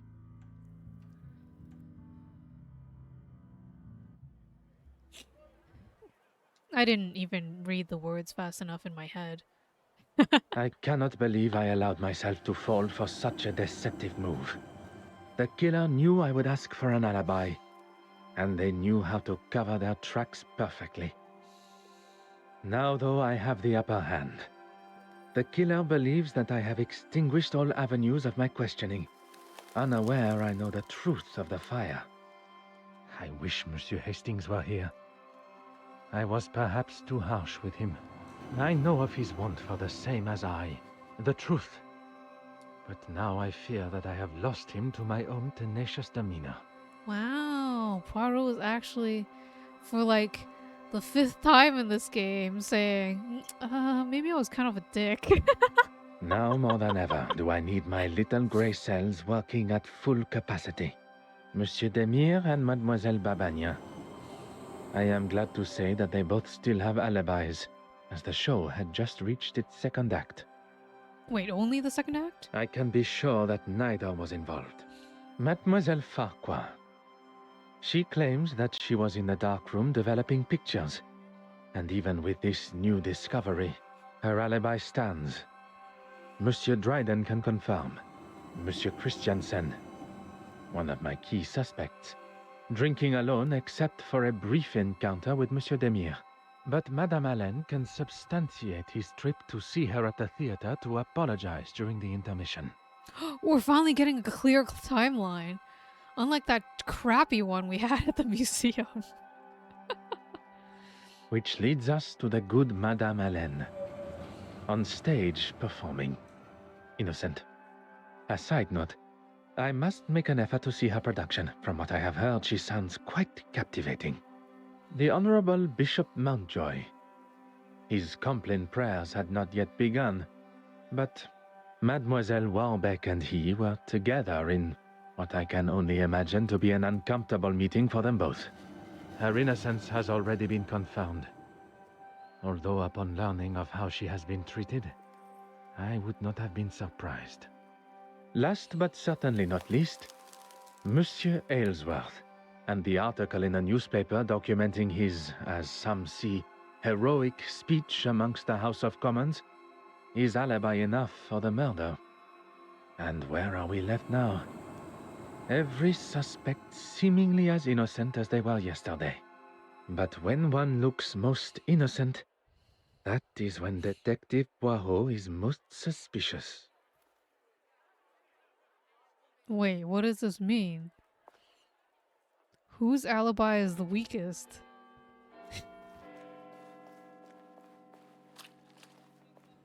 When he lays out all the facts like that, now I'm even more confused. What do you think, Zachariah?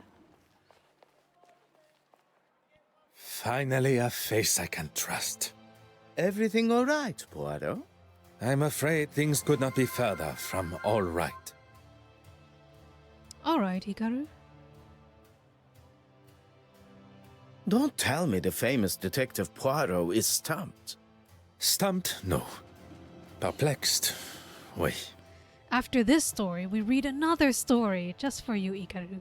Perhaps you can be my perfect distraction. What's that you're reading? A bedtime story? I may not be the celebrated doctor that my father hoped for, but I still like to keep up with recent medical journals. And what is the latest discovery? Oh gosh, cocaine. Cocaine is an alkaloid extract from the leaf of the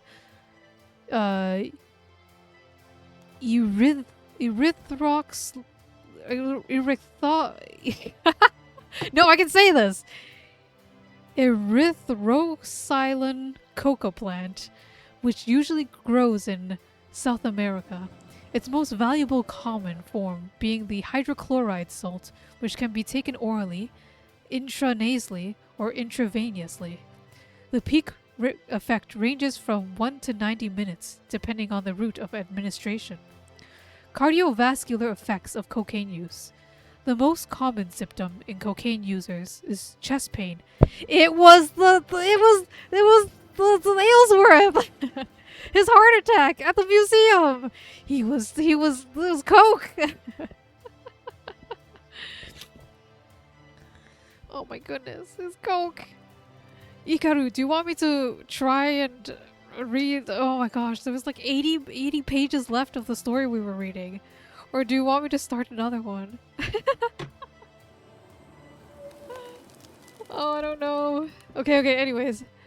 Cocaine, it's very important. Chest pains and the most common cardiac disorders is ischemia, an acute coronary syndrome, which can occur with all routes of cocaine intake.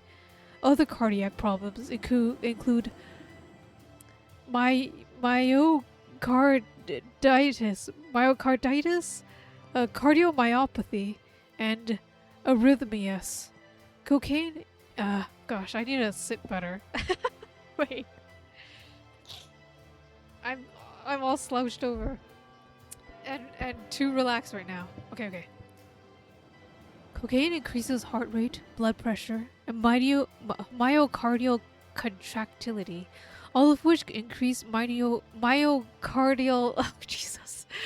oxygen demand with increasing availability. The number of cocaine users continues to escalate, with many finding what can be considered positive effects of the drug, outweighing the potential likely hazardous risks. Oh, that's how Aylesworth is the politician, right? And he's known for doing all of the what do we call it? Like charitable things? That's how he has the energy for it. It's cocaine. And that's why he's doing all the charitable things. So nobody thinks that he's actually part of a black market painting forgery ring. This particular article is about the effect of cocaine on the user's body. I thought I liked to have a good time, but that drug, too much for me. What makes you say that? I wouldn't want my heart beating at the speed of a locomotive. Here, read for yourself. I haven't actually. I gave him my office telephone number and said he could call anytime, but not a peep. You sound surprised. Yeah, he probably wants to keep his health issues out of the public eye. Hence me offering to help, but he seems to be just fine, surprisingly. You question Monsieur Aylesworth's health? Do you think there is a chance he could have faked it all? How those little gray cells of yours work sometimes. Amazing. Please, my friend. You're serious? Don't know why, but I suppose he could have. At this point, anything is a possibility. I think a visit to Monsieur Aylesworth at the Royal Society of Art is in order. The Royal Society of Art? When did we ever say that he was at the Royal Society of Art? Mademoiselle Babagna, a pleasure as always. Good morning, gentlemen. She just lets herself... Oh, whatever. I'm afraid my pleasantries are to be cut short this morning. When did you have a I drink? have a most pressing matter. Just joined for tea. Good morning, mademoiselle. My apologies for my earlier departure. What? We didn't leave yet! That's quite all right. Mr. Demir informed me of the facts. The case has taken a direction I had not foreseen, and it now leaves me. I will not stand here and listen to you wallow. How can I help? Merci, mademoiselle. Whatever you need. I must... Okay. We have to talk with Aylesworth now. Talk about him and his drug problem. Are you having heart attacks? It's because you take cocaine. Just a moment. I'm coming. Oh, that is a boring wall. What a great commotion coming from behind the door. What on earth is Monsieur Aylesworth up to? He's hiding his drugs. Ah, detective. What can I do for you? You seem a bit winded. Could you spare a moment of your time? If you are feeling up to it? Why wouldn't I? You are recovering from a potentially fatal heart attack. I would not want to aggravate or upset you in any way. Your movements on the night of Mademoiselle Quartzmite's death. Are we really going over this again? It would help me clear up some discrepancies. Very well. As I've said before, I was in the House of Commons addressing the bench, as you know. And then I was speaking with the reporter. The editor, Nathaniel Dryden. if you say so, at the news office. What do you mean, if I say so? Were you or were you not? Monsieur Aylesworth is sticking to his story. I did not expect that it would be easy to unsettle a politician of his experience. You have not contacted Monsieur Demure. And why would I? And why would I? Oh, to thank him for his help at the museum. Yes, of course. I've been meaning to send him a thank you gift. One would think that thanking the man that saved your life would be further up your priorities. I'm a very busy man, as I'm sure you understand. And I don't know whether I'd go as far as saying he saved my life. On the contrary. Had Monsieur Demire not been there with his extensive medical training, and a man of your age, perhaps you would not be here talking with me today. There's actually reflections on his eyes. I didn't think they would detail that. If Monsieur Aylesworth is not prepared to tell the truth, perhaps I can use his own pompous nature and guilt against him. All of the 3D, all of everybody's eyes look very dead. I didn't think they would put reflections. The nurse said herself that I had the heart of a young athlete.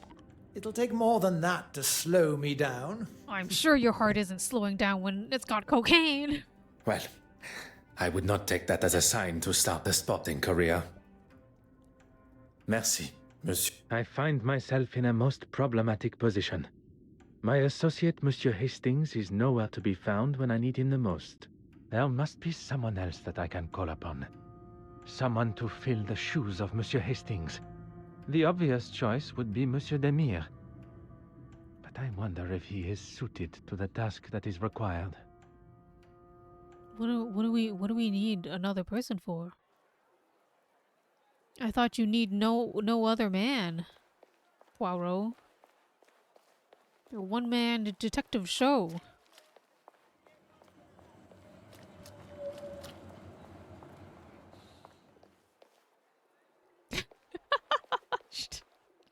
Whatever you need. I must get back. You need only... I have a rather unusual request. Go on. I require a distraction. I promise you will come to no harm and... Who am I to distract, and from what? Monsieur Aylesworth, I need to gain access to his office without his watchful eye. We're doing something slightly illegal again.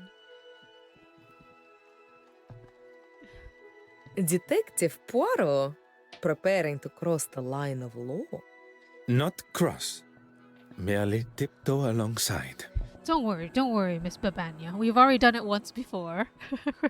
I assume you have already devised a plan? A requested tour of the Royal Society of Art building should give me appropriate time. Then that is what I shall do. The door has been left ajar, exactly as required. I could hear Monsieur Aylesworth fumbling around behind his door on my last visit, and combined with his hesitation to open his door to me. Is it the safe? Is it the music box? I can presume he had something he did not want Detective Poirot to see. Is it the gun in his drawer? Speaking with Mr. Demure, my suspicion has only increased. Could Monsieur Aylesworth have faked his heart attack? I must speak to him. Oh, I didn't even think about faking the heart attack. It's definitely cocaine, no? Poirot was up to something suspicious, questionable noises, thumps, the banging of objects dropping, and gurgling sounds. Very strange. Gurgling sounds. A glass rattling sound. I had not expected Monsieur Aylesworth to be so clumsy. Wooden thump sound. Something heavy and wooden fell to the ground. I see. Okay, let's find those things on the table. Or the room. A beautiful chess set, although the queen is missing. Also, tea for two.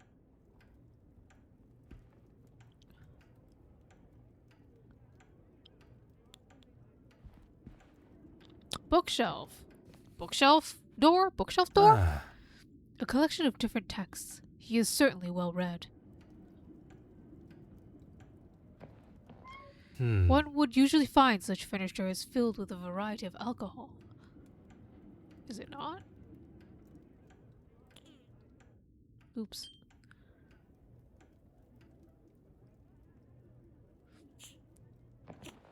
There is a man-made groove on the floor where the globe was positioned.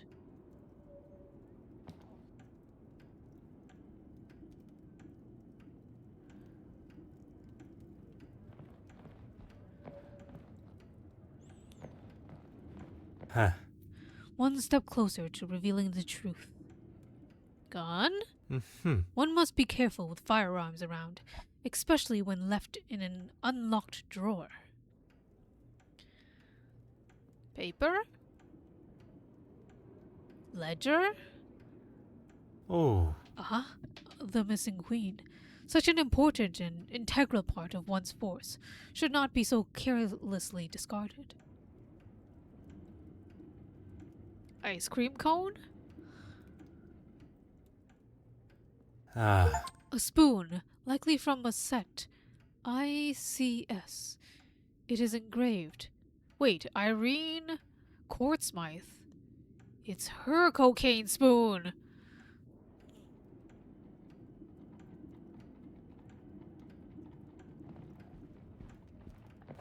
Aha. It would be careless not to dispose of anything incriminating, but not overly surprising.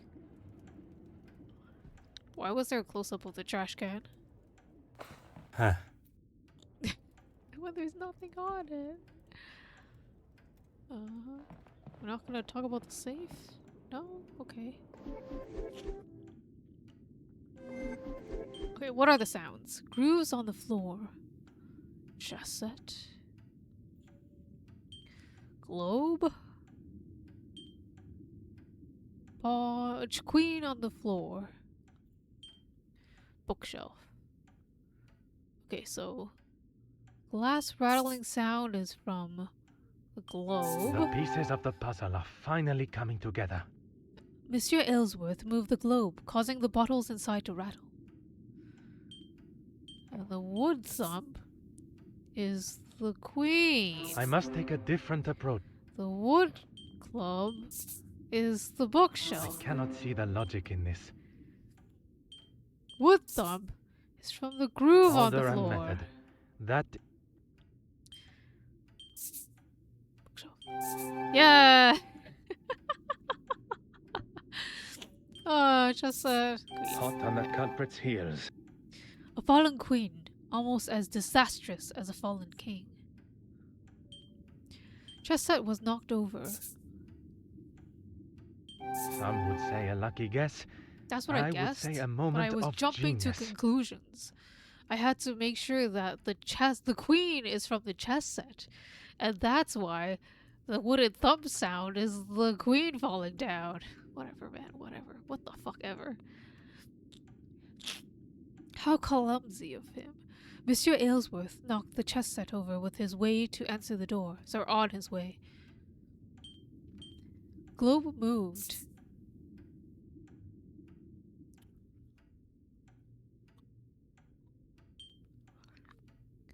Okay. There's one more thing.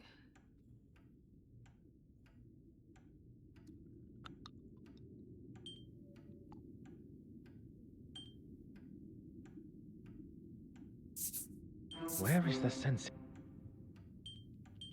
Something just... This will not get me any closer. I don't know what I'm trying to conclude. Globe move and chess set was knocked over? Another success. It's possible Monsieur Aylesworth was up to something by the bookshelf.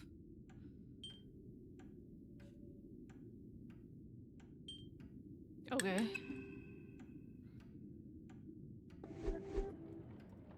So do we look at the bookshelf again? We all knew the bookshelf was something. When I return home, I shall check every bookshelf and crevice of the house. It appears almost mandatory to have a hidden room. What this one withholds, I can only imagine. The wicked and banal smell of English tea. Put your hands up and step away from there. Monsieur, there is no need. Enough of your phony pleasantries. Let's see what the real police have to say.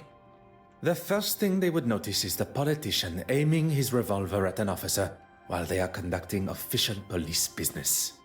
I'm sure they would agree. I have every right to protect myself from a foreign intruder. If you were to lower the gun, perhaps we could discuss the situation we find ourselves in. You may have authority in your own country, but not here. Now, explain yourself. It appears I must choose my words carefully here. Or I could die? Oh boy, okay. They had this in the last game, but not like this is almost the end of the game and you introduce a new mechanic? We're about to get shot, Kim! We're about to get shot! What is your plan what is your plan now? You have an officer of the law, a visitor to your country held at gunpoint in your office. I encourage you to call the authorities. Perhaps they would be interested in taking a look around themselves. I am sure the newspapers would be most enthralled to hear a story of a politician that faked a heart attack in the name of insurance fraud. Oh yeah, let's just straight stab him with this. You don't know what you're talking about. If that is true, why am I here? There are no victims to your crimes. You still have to chance to end it here. There's no coming back from what may come next if you don't drop the gun.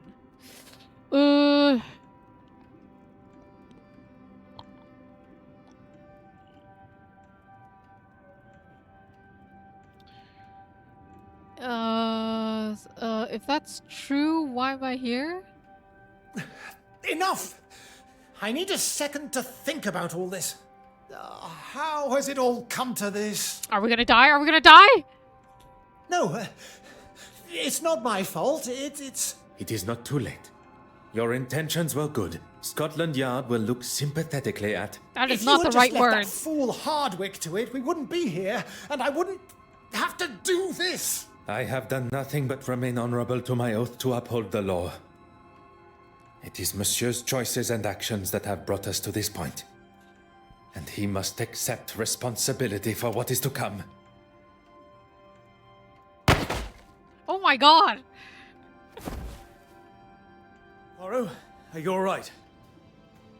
No, we're dying, Hastings! Oh.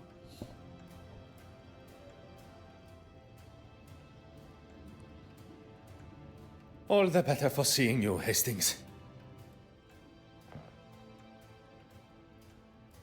I was worried I was going to miss him. Your timing and accuracy could not have been more perfect. What do we do now? We take our leave. And what about him? Will he be okay? He shall be fine. What? Although I am not envious of the sore head he will awake to. Come, there is much to tell. Plot armor indeed. Behind the bookshelf. He's the name of the game. Wait, yeah, wait, we have to, wait, what was behind the bookshelf? Monsieur Dryden, how are you? Why did we leave? But I did with the bookshelf. The man is unconscious. It's the perfect time to look for the secret room. Detective Poirot. Yes, of course. What can I do for you? Is Mademoiselle Farquhar working today? She is, but not here, I'm afraid. Yeah, we just left him there. Like we could have like tied him up or something. Locked him in the bathroom. Like he's just okay, whatever. We just leave. Do you know where she is? She said something about heading back to the museum. Would you allow us access into your dark room? For what, exactly? Forgive me. I recently inherited a number of belongings from a deceased relative, including an undeveloped spool of film. I'd like to help, but there isn't anyone here that could develop them for you. I'm more than capable, and I'll leave it tidier than when we arrived. In that case, knock yourselves out. What? I've got a meeting to run to anyway. I shouldn't be longer than half an hour or so. Pardon. Where has this confident and daring version of Monsieur Hastings been hidden? We all have a hidden side. It's just our own choice of when to show it. So, our first step is... Oh, we're gonna learn how to develop film now? Don't tell me there is something the great Detective Poirot doesn't know. Developing film minigame? What is this change in genre? I must concede that photography is something I have little experience in. Lucky I'm here then. We need to start with a tray filled with developing fluid. Next, pour the fixer fluid into another tray and then add the photographic paper. I have a newfound respect for those that make such activities look so simple. Let's just wait until we see the results. It shouldn't take long. I shall use my time wisely and see what truths in this room may hold. Look at this hat. Mademoiselle Farquhar has a hat that looks almost identical to the one Mademoiselle Quartzmythe wore at the gala. I knew I had seen this style somewhere before. Are they like sisters? Or lovers? A tray for liquid related to the development process.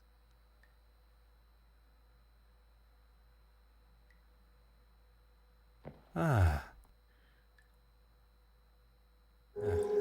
label. Infuriating. I will never understand how people can work under such amateur fashions. I am inside the body of Poirot. Yes, and he's facing backwards. This is we see the back of his heel.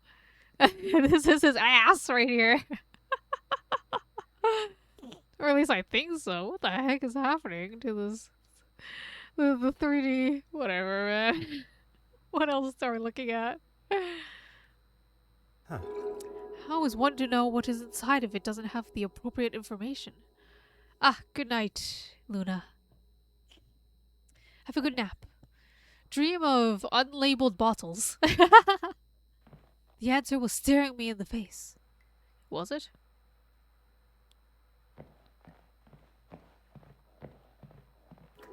Essential to the development of photographs.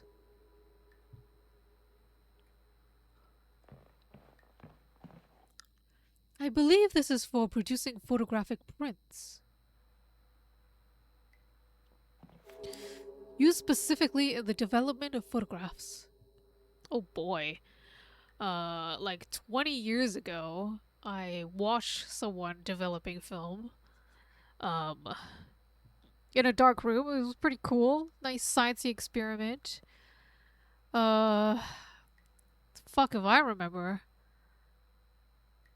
What the hell I'm supposed to do? Ooh, turn on the radio. Music can make even the most laborious tasks more manageable. Oh. The window is painted shut. Because it's a dark room, obviously. Let's ruin the painting. I mean, ruin all the photographs with a light switch. The lights must remain off when developing photographs, so as not to damage them. Have you found it yet? The unlabeled bottles. You want the photographic fixer? And how would one know it from another? It smells like ammonia. Handy, I suppose, when you can't see much in here. Bitter almonds. The distinct smell of potassium cyanide. Ammonia, just as Monsieur Hastings said. Mademoiselle Farquhar had access to the same poison that killed Mademoiselle Quartzmythe. One does not believe in consequences. Huh.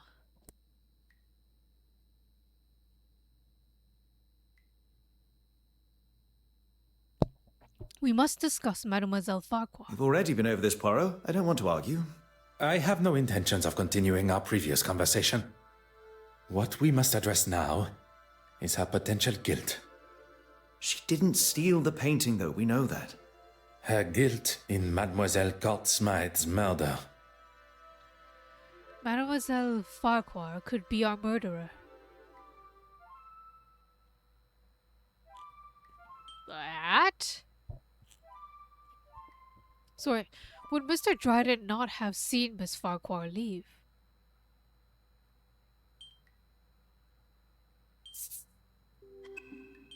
Mademoiselle Farquhar could have exited darkroom via window. I guess. Mr. Poirot, you are a genius. Did Mr. Dryden say he never heard anything happen? Mr. Poirot, you are a genius. Would Miss Colsham not have spotted Miss Farquhar entering the flat? Ah, that's where the hat comes in. That would never have even occurred to me. I've got a lot to learn. Look, this photograph is just about finished. Yeah, sisters, yes? Is that? It appears so. And what has she got in her hand? That can't be the same cigarette case. The cigarette case that was taken from Mademoiselle Farquhar's luggage on our voyage here. It appears Mademoiselle Farquhar had a much closer relationship with Mademoiselle Court Smythe. I would say they... Cousins. Oui. Oh, monsieur. cousins. Fine, a more realistic. Cousins, not sisters. Hastings, I must thank you. For what? Allowing myself to be enticed by Miss Farquhar's feminine nature. For saving me from whatever Monsieur Aylesworth and his revolver had planned. If it wasn't for me licking my wounds, you wouldn't have been there alone in the first place. And if you were, and not at the Court Smythe estate, we would never have made such revelations. You are one of the most honest and authentic fellows I have met. You cannot allow a misguided moment of red-blooded male instinct to taint that. You have never let yourself fall to the wicked ways of the fairer sex. No. And that is a day I cannot even fathom.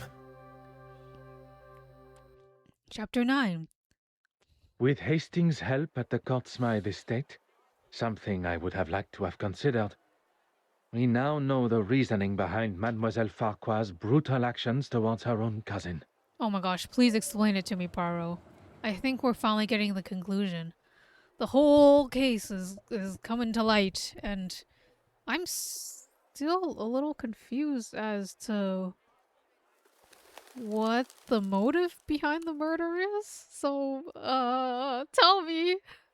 The circumstances around the murder need no further consideration. But the location of the missing Benedent Magdalene still frustrates me. How could Miss Courtsmythe have had the opportunity to access the restoration room? Johann covered for Irene before they had their argument.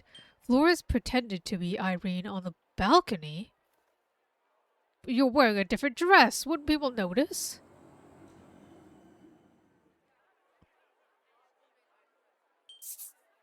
A moment of peace before one's little grey cells must ponder how Mademoiselle Court Smythe made it from the museum with the painting in tow. Ah yes, Hastings had something for me. An invitation to Mademoiselle Court Smythe's exhibit. Even after the truths of her crimes and personal betrayal, Mademoiselle Warbeck still feels it within her for a final send-off. Perhaps Mademoiselle did not leave with the painting at all. What was Miss Courtsmythe's plan for getting the painting out of the museum? Irene hid the penitent Magdalene behind one of Evelyn's paintings.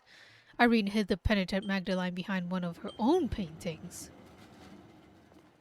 She painted over it?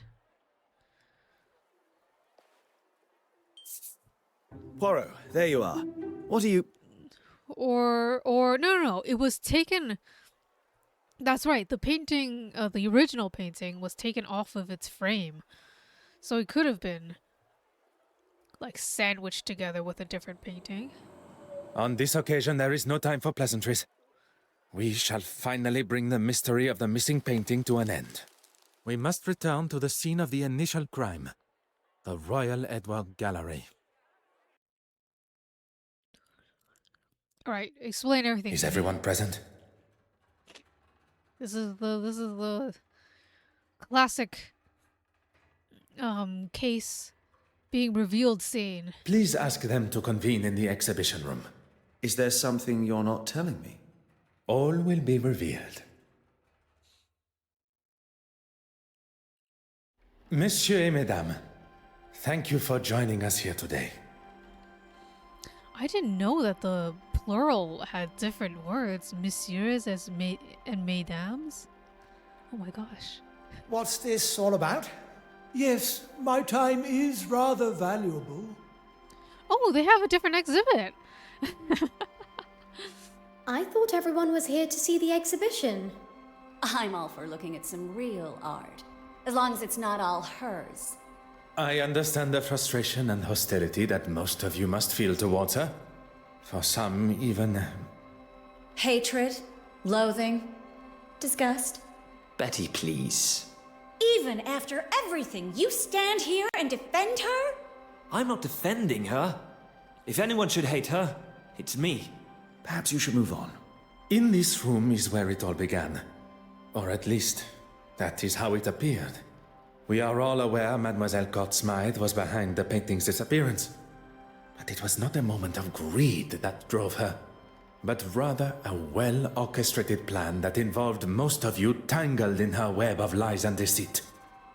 All right, we all know why we're here. Maybe you can speed it along a little. At the detective inspector's request, I shall forego the series of events that led up to the theft of the penitent Magdalene painting. Perhaps a fitting place to begin would be with the death of Mademoiselle Court-Smythe. If that's going to get things moving. You are all aware of the fire and murder that took place at Mademoiselle Court-Smythe's loft apartment. The fire that she started after having one too many. That is where the difference between desire for the truth and the actual truth go their separate ways. Inside Mademoiselle's apartment was the penitent Magdalene painting, or at least a forgery. One of 4 produced by her own brush. Damn, I suck at counting. There were 4.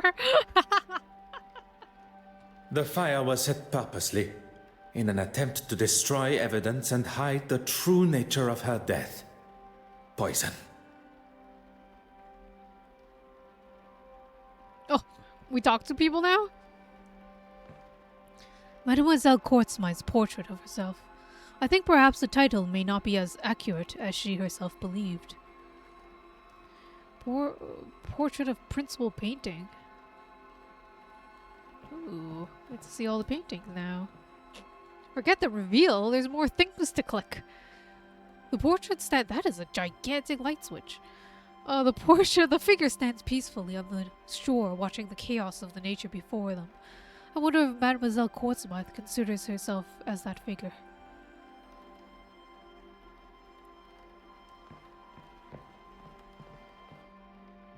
You know where the painting is, and who killed Irene. What part did Miss Warbeck's play? What's the painting? Irene's lover? Evidence tampering. Mademoiselle Warbeck, do you remember the words you used when discussing your career? No, I mean, yes. You're taking it out of context. On the contrary, Mademoiselle Court-Smythe threatened your career by involving you in the theft. The exact context you described. I wouldn't kill her, though. I couldn't. You cleaned the key to the restoration room, did you not? You continued to deny your involvement with the deceased. A relationship that was nothing more than misplaced love. You think I don't know that now? I knew it had been her that took the key from my pocket. But when I confronted her... Behind bars, that's where she belongs. Give it a rest, old man. She can't speak to me like that. Haha, you fucking deserve it. Before you continue riding your high horse, Your Grace, perhaps one should wow, consider everyone's so one's done own with him. actions. My actions? How dare you? You're making a mockery of me, the church, and God himself. It is you that makes a mockery, and I am sure God will forgive me for saying so. Check out these other paintings. So cool. What? I'm nowhere near that painting. Oh gosh.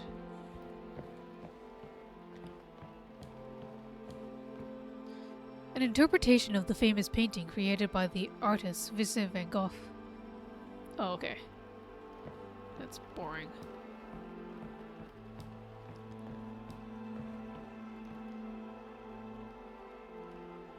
Oh, let me click the paintings. Oh, you're not letting me click the paintings anymore? You're not letting me click anything. Fine. This is all going to make for some story. What part did Miss Farquhar play? Line about relationship aided forgery creation with the pictures. Deals were hatched, forgeries were created, and promises were broken. Mademoiselle Court Smythe used a mask of deception and authenticity to betray you all. She allowed for you all to see and know only what was necessary to complete your part. Except for one. As much as I'm enjoying this show, any chance we can get to who killed her? You shall have to wait only a moment longer. As there was only one accomplice left, and perhaps the most important. Ah, thank you for the brain cell. It's very important right now. We're finally getting to the everything of the crime. Un moment. Not only her aid in the museum, but It in the definitely construction of the helps. forgeries. Mademoiselle Farquhar's deception began before I had even left the shores of Belgium. So many brain cells jingling in my brain right now. It's finally all making sense. Maybe? You were part of it. The whole time. Taking us all for fools. Oh, Mr. Hastings is so hurt. Haven't you caused enough damage? What? Somebody died. Affair. That's not right. Damn it. That's not the only reason, huh? Theft. Madame Hélène, the famous actress and performer. Your story is one I learned with a heavy heart. Look here. When you overheard the conversation between your husband and Mademoiselle Court Smythe at the gala, your suspicions were confirmed. I did everything to keep you happy, but it was never good enough. It began with an infatuation, but turned into a relationship. With the money stolen from your wife, you planned on running away together. So that's why you took it. You coward. She manipulated me from day one. She used me. She used her. Oh, just keep it shut. Perhaps for once, you should listen to your wife. I wonder how many other hidden skeletons are going to appear. Oh, she's not involved at all. I know you have a flair for the dramatic, but I do have a job to do. Just listen and take credit. That's your job. I have dedicated my life to serving God. I have no need to be involved in any of this.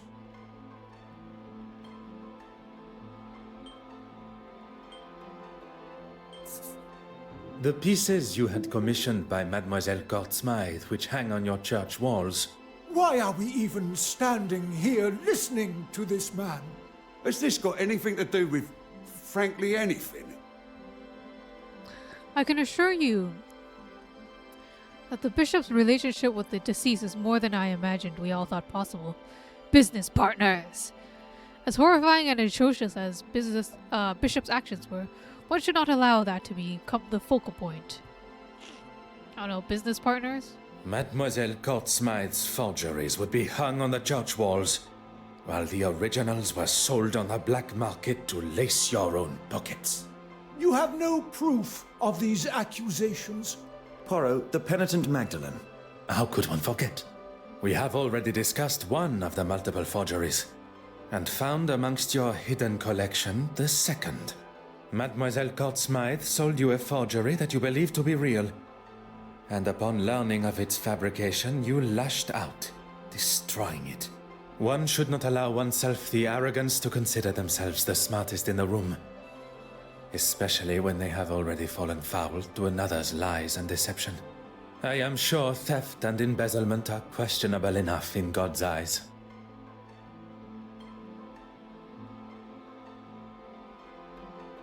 We don't get to talk to Zachariah. To Hastings.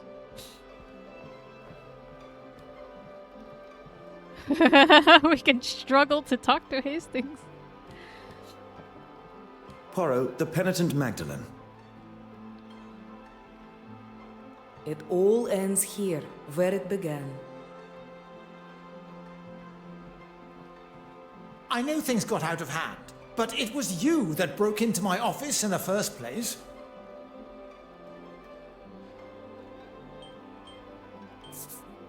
There still remain one missing forgery.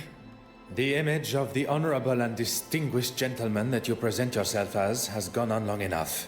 It may seem like an alien concept to you, but we English, we take great pride in how we present ourselves. He's so xenophobic. Or racist, I guess. What the? Present yourself as a sick man or a man that would not aim a gun at an officer of the law. A man that takes great pride in purchasing a forgery and attempting to claim its monetary value in insurance. I knew there was insurance fraud somewhere here. How long are we going to entertain this man's twisted fantasies? Poirot, can we move this along? While searching the main hall for clues, a snuff box was found, full of cocaine. And after speaking with my good friend, Monsieur Demire, about the effects of cocaine on the human body, Recent studies have discovered that the use of cocaine and other such stimulants can put a tremendous strain on the human body, including an increased heart rate. Oh, preposterous! I would never do that. your heart attack became the perfect distraction, while Mademoiselle Court Smythe was able to slip into the exhibition room and remove the painting from the wall. Faking a heart attack is pretty low. Even for a politician. I didn't know that was the reason why. Monsieur Hastings. Once the painting had been confirmed as stolen. And Monsieur Aylesworth had bothered the detective inspector enough to show he had nothing to do with its disappearance. He would get to keep the original and claim the insurance money. He was going to have his cake and eat it too. I'm not going to stand here. You'll stay right where you are. A stolen painting, timed perfectly with his crossing of the aisle in the House of Commons. All designed to raise his profile, just in time to announce his desire to be a prime ministerial candidate. I wasn't doing it for me. The poor and the needy. I wanted to give them a voice. I have never heard a more self-righteous claim for breaking the law in all my life. How am I meant to help those that really need it unless I'm in a position that can really bring about change? Mademoiselle Court Smythe manipulated everyone. But that does not excuse the parts that you all have played. Poirot, the murderer. Tell us now, or I'm marching them all down the station. Of our suspects, all guilty in some form or other, only one committed the ultimate sin. Monsieur Christiansen, a lover, jilted and tossed aside from a life promised together. Mademoiselle Warbeck, another that was promised her heart only to become a second, caught in Mademoiselle's web. Monsieur Aylesworth, anger that a foolproof plan backfiring. Oh shit, I don't actually know who it is. Bishop Mountjoy, a third, sold the idea of an original painting, livid at the thought he had been tricked. Mademoiselle Farquhar, trapped in a partnership where you did not receive what was owed to you. All with motive. but lacking opportunity. Until the realization that someone had used a timer to set the fire. Isn't that right, Mademoiselle Farquhar? Oh, so she really did do it. Our true relation to the deceased. Cousins, standing to inherit her entire family estate. Oh, how did we get to inheritance? Did we know about inheritance before? You don't understand. It wasn't like that. You decided to poison her with potassium cyanide, a chemical often found in photography development, via the cork of a bottle of champagne. Wearing an almost identical hat to the deceased, you were able to disguise yourself as her and be seen by the neighbor, leaving her body lifeless in her own apartment. You tried to cover your involvement in both the forgeries and the murder by destroying any evidence. Incredibly clever. Your nefarious plan setting the fire almost tricked even I. Did you really just praise her for starting a fire?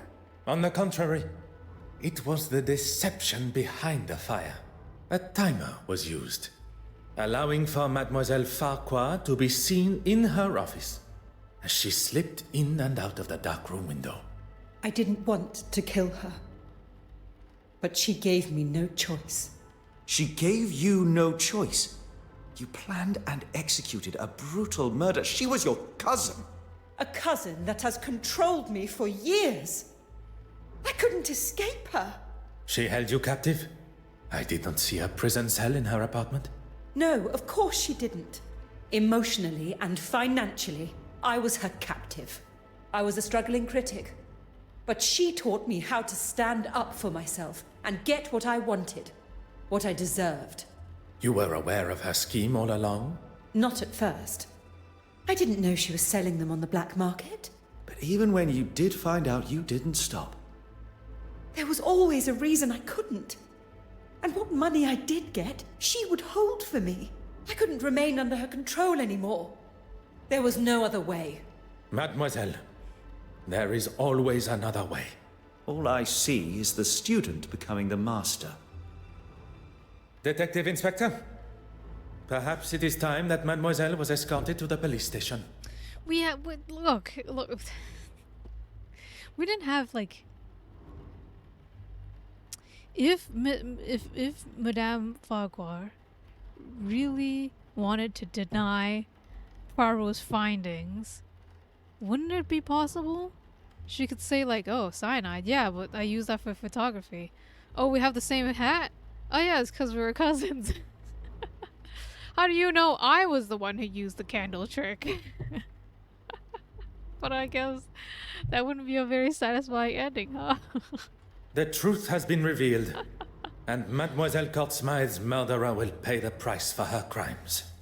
There is something you're forgetting, though. Where is the painting? If you think for a moment that the location of the original painting has slipped my mind. Oh, is it the one behind him right now? It's like underneath? Go on then, where is it?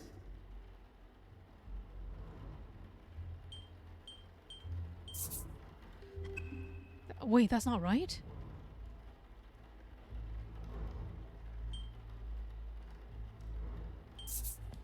In this very museum. It's not the self-portrait? If the original painting was to find its way into her portfolio, it would be returned to her after her exhibition has concluded. Meaning... It would be delivered to her on a plate. Exactement. She prepared one of her picture frames and made sure it would be in the restoration room. What on earth is he doing? You've got to be kidding me. It would take too long to remove the nails from the frame and hide it, surely.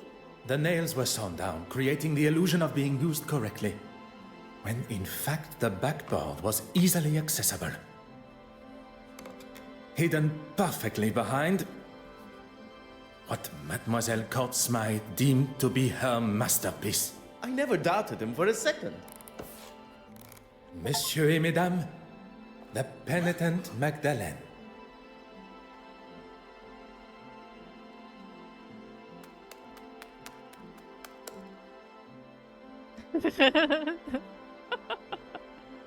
Miss Babanya is just like, good show!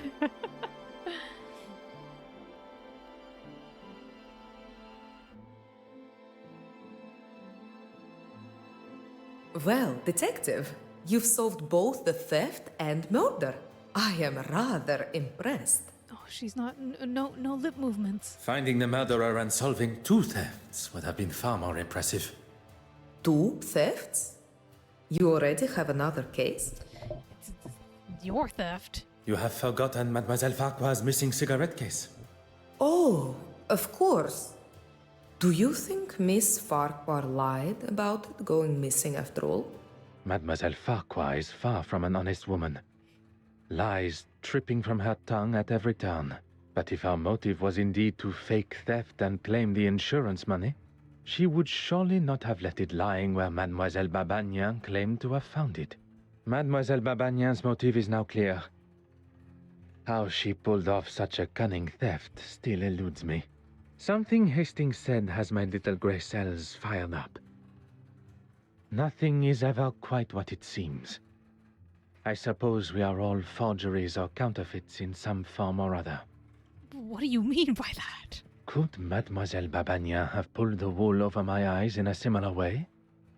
I must return to the evidence from the ship with this new perspective. Why would Miss Babagnan have stolen the cigarette case only to return it? Be invited to the Florence. By Florence to the gala. She panicked knowing that she would be caught. Should be invited. Because now they're friends. That should be happy, mademoiselle. With no effort at all, you were able to save the day with barely a second thought. You turned a stolen heirloom with a thief and a victim into nothing more than a misplaced item. A case of being in the right place at the right time. I do not believe in coincidence. You were where you were meant to be. Had you not boarded when you did, you would likely have not been invited to the gala at all, or been able to be within touching distance of so many beautiful and historical pieces, including the silver mantle. One thing I have learnt during my time here in London is that people portray a version of themselves. One to be seen or be met, and another that remains hidden from the world. What are you trying to say, detective? That there are some that wear a mask of authenticity. That perhaps, under different circumstances, I would have had the pleasure of meeting a different Mademoiselle Babagnan. Will you be leaving London now? There are a few small matters to settle before I leave. Mademoiselle Farquhar is now in the hands of the Scotland Yard, where she will stand trial for her crimes. You really do believe in the law, don't you?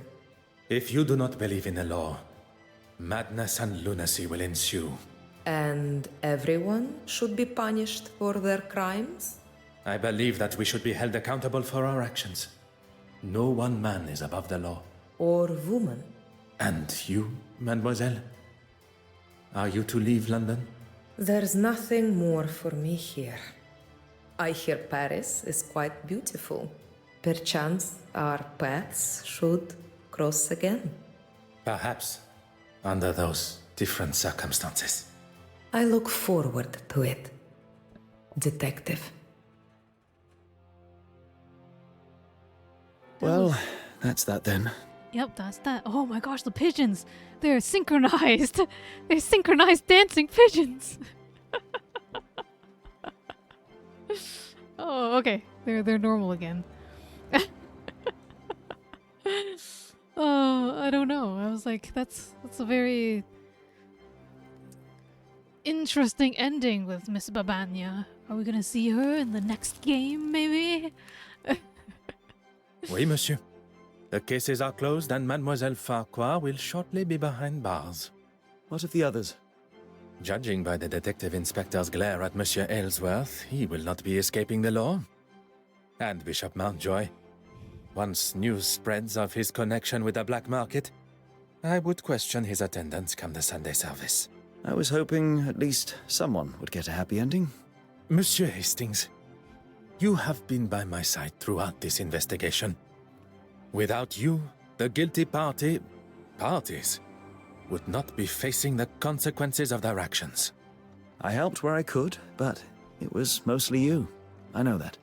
What you may not know, and I would kindly request you keep to yourself, is that I consider myself somewhat of a... Loner? I would not go as far as that. But it appears you understand my sentiment. Good thing I was around to save you from a gunman. I fear I shall not live that down. I'll maybe hold on to it a little longer. Not many can say they've saved the great Detective Poirot. The great Detective Poirot. As much as I admire your formality, I think we should look for something more familiar, accustomed to our new relationship. Our new relationship? I have seen the benefit of friendship. Connecting with someone that can be trusted and loyal. Someone that shares an authenticity not only in themselves, but in their beliefs. And that's me. Detective Poirot and his trusted friend, Arthur Hastings. It does have a certain charm to it, n'est-ce pas?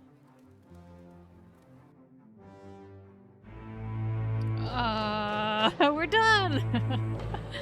I don't know how I feel about that character arc there at the end. It feels slightly undeserved. But whatever.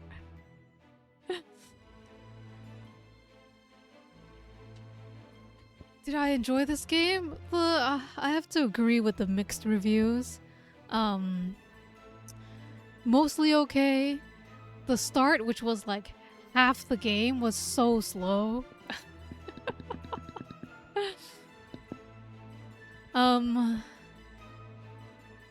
I do still want to play the other games. I mean, I bought like all of them. They're still same format, but they used it. I think they like sold the rights to another company, so a different developer makes the next game.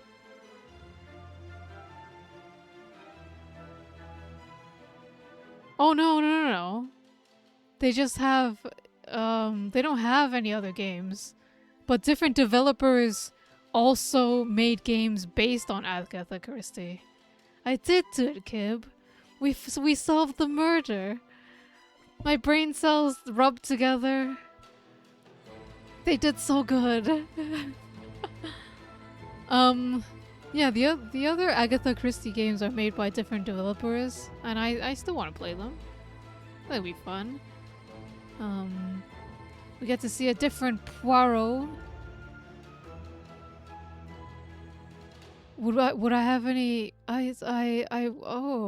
If you want to, you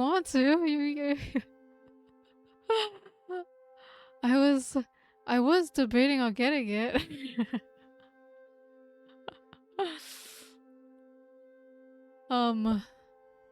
What do British people say? I don't think British people congratulate each other, okay? I think the same developer of this game made a different game I bought. They shank each other, even with their insults.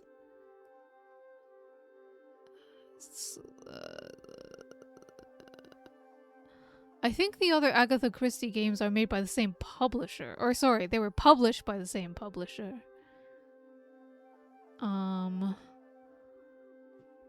Same developer also made a game on Arsène Lupin, which I do want to play. It's the same format of like connecting dots, I think. Walking around, clicking things. I think it's cuter. It's got like cuter illustrations along with their 3D thing. So I want to play that too.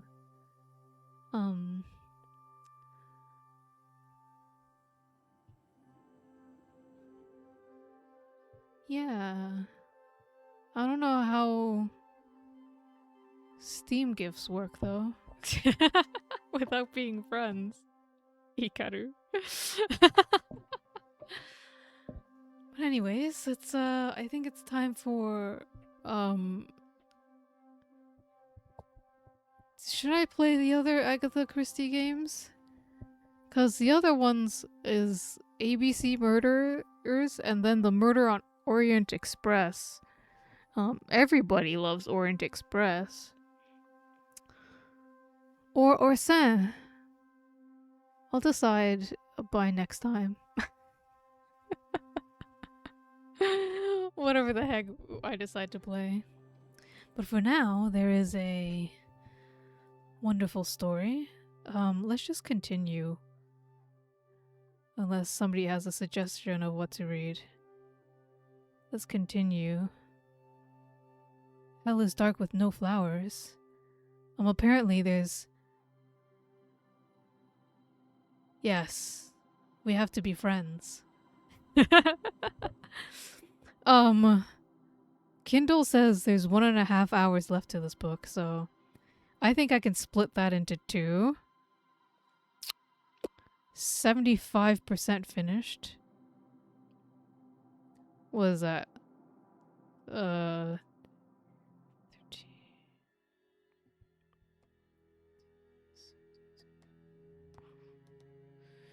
So we'll get to like 80, 87, 87, 88%. And then it'll be one more reading time for it to be done. I'm not... Guess I want to quit the game.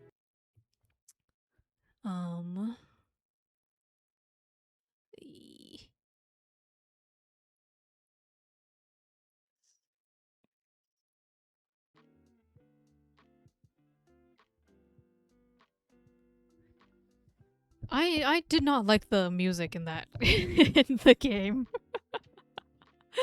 It's all weird.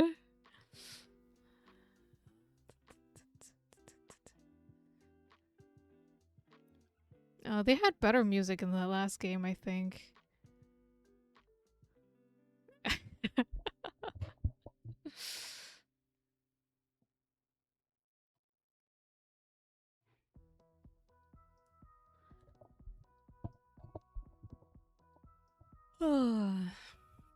Our cards are so cute. What do you mean? Oh, these! These are my bad draws.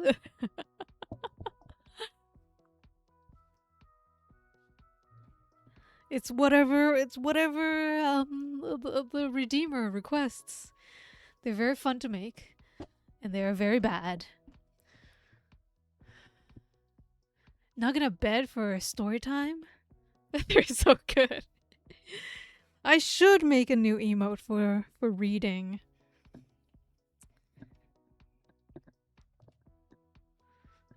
Let me note that down then. Emotes are hard because they have to work really small. And I'm struggle all the time. That'd be a good emote for good nights too. For story time. For story time and for bed. Okay. I am busy. I can fit that in. I'm busy trying to get these wonderful drawings into a book of physical proportions. And I want to make a little postcard thing. And a store page. Oh, thank you for the sub. Oh my god, Kib. Subbing gives points, right?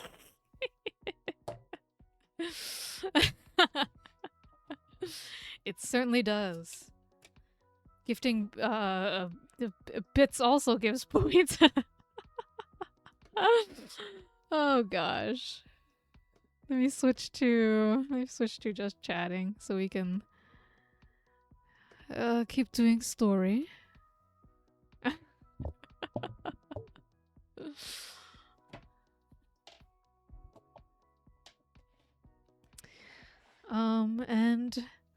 This is the continuation of Hell is Dark with No Flowers, which is also a murder mystery. Unfortunately, it has been months since I've read this, and I don't remember much of anything. But somebody died. And I don't think this is not appropriate music for dying. You try to find sad music for dying. Sad music for that's not sad at all.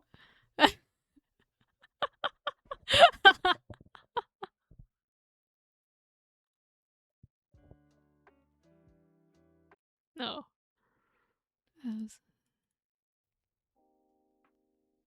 No, this'll do. Someone fell asleep under an awning or something and missed a murder. Yes, our main character fell asleep, missed a murder. We went to investigate. And I think we're being framed for the murder, right? We're getting framed for murder. No, we're getting framed for theft right now too. By a rival detective who is also a supernatural being. Like the main character's, I was gonna say, the main character is working for someone supernatural who works for hell, trying to bring evil people into hell, and we're working against a rival detective who's also trying to bring people to hell. And we're being framed for theft and murder, I think.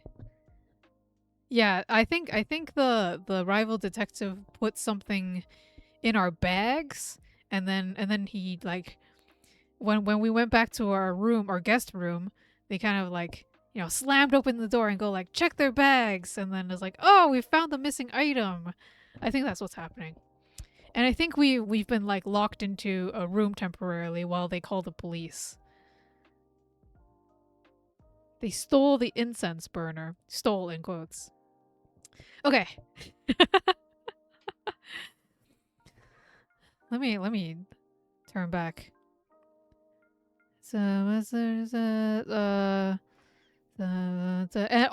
the family members of the victim, the deceased, is trying to say that no, there was no murder. It was suicide. Yes. Yes, that's what's happening.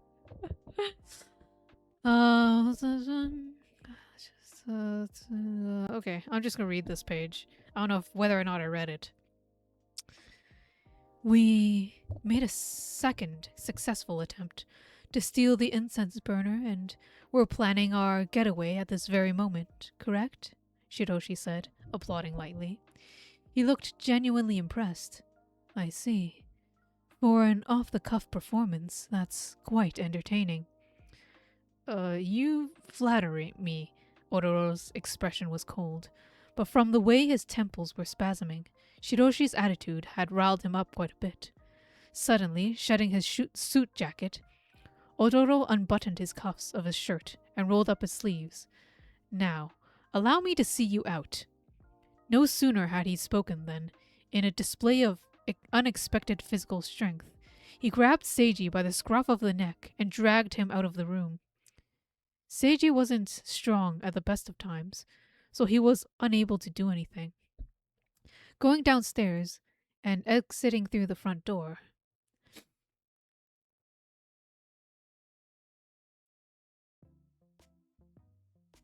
whatever.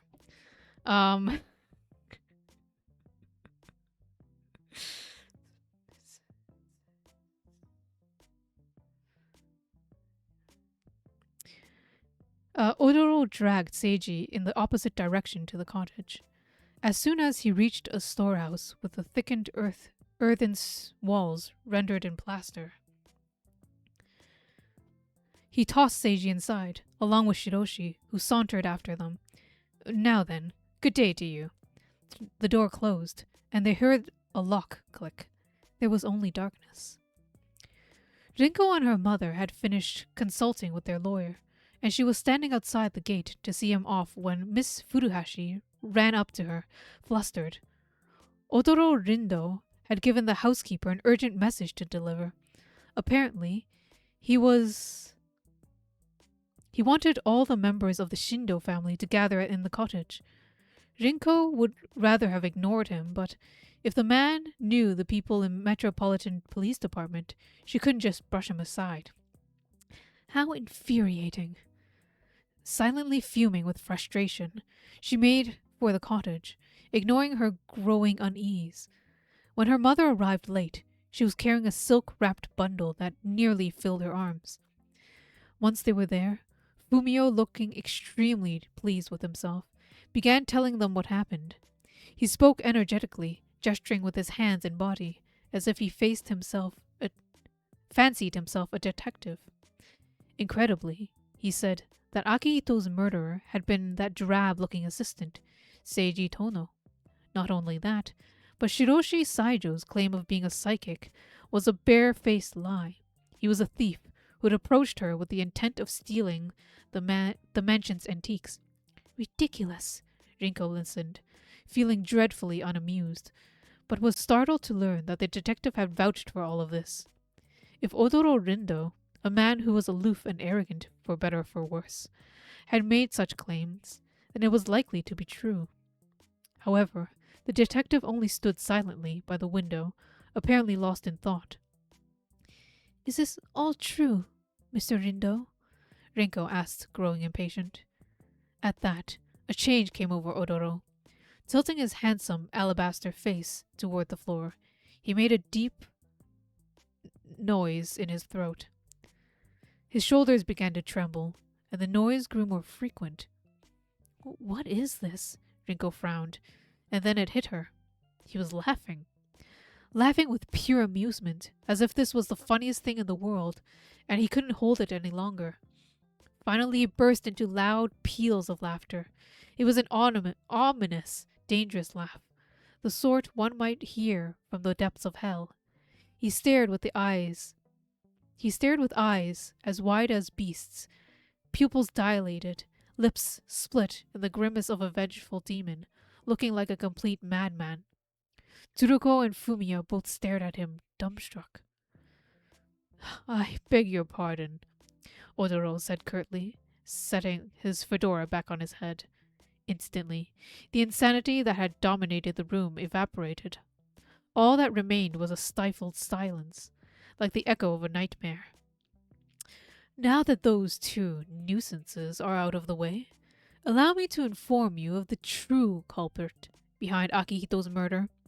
His words carried in a clear voice that could have easily belonged to an actor on stage. "Just as you know, it wasn't that pair of fools. The murderer is here with us, right at this very moment." Wait just a minute. What's that supposed to mean?" Fumio froze up, pale-faced, his eyes wide with shock. A moment later, he closed in on Odoro, speaking forcefully enough to send his spittle flying. "The murderers are in the storeroom. You said so yourself just minutes ago." "Yes, I did. Disregard that, if you would." "Huh?" The detective's casual, selfish request left Fumio open-mouthed and petrified. And now, before a modest audience of 3, the detective clapped his hands together, ordering silence. "Your attention, please. The true culprit behind Akihito's murder is..." This was what it meant to be left speechless. After being pitched into a dusty darkness by Odoro's unexpected display of strength, Seiji scrambled for a spot under the skylight, then froze up. For a little while he couldn't even speak. The inside of the gloomy storehouse was crowded with dust-covered trunks and dressers. Finding a convenient wicker storage chest, Shiroshi dusted it off and seated himself on it. From the way he immediately looked down, shoulders shaking, Seiji guessed he'd remembered the events of earlier and had started laughing again. "What was that?" Seiji moaned. Shiroshi shrugged lightly. "We appear to have been caught in a trap. How can you be so calm about it, and why are you still laughing?" The idea of you as a thief in the night was just so incredibly..." "That's your reason?" Seiji shouted, justifiably upset. Hastily clearing his throat, Shiroshi gave him a placating smile. Well, I had assumed he'd attempted something sooner or later, since the first of us to solve this will be crowned the victor.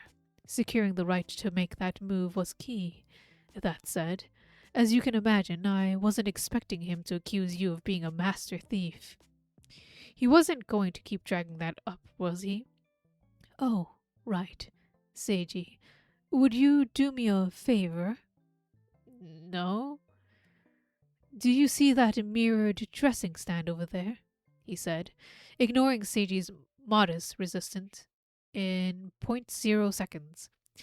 Grudgingly, Seiji looked in the direction Shiroshi was pointing.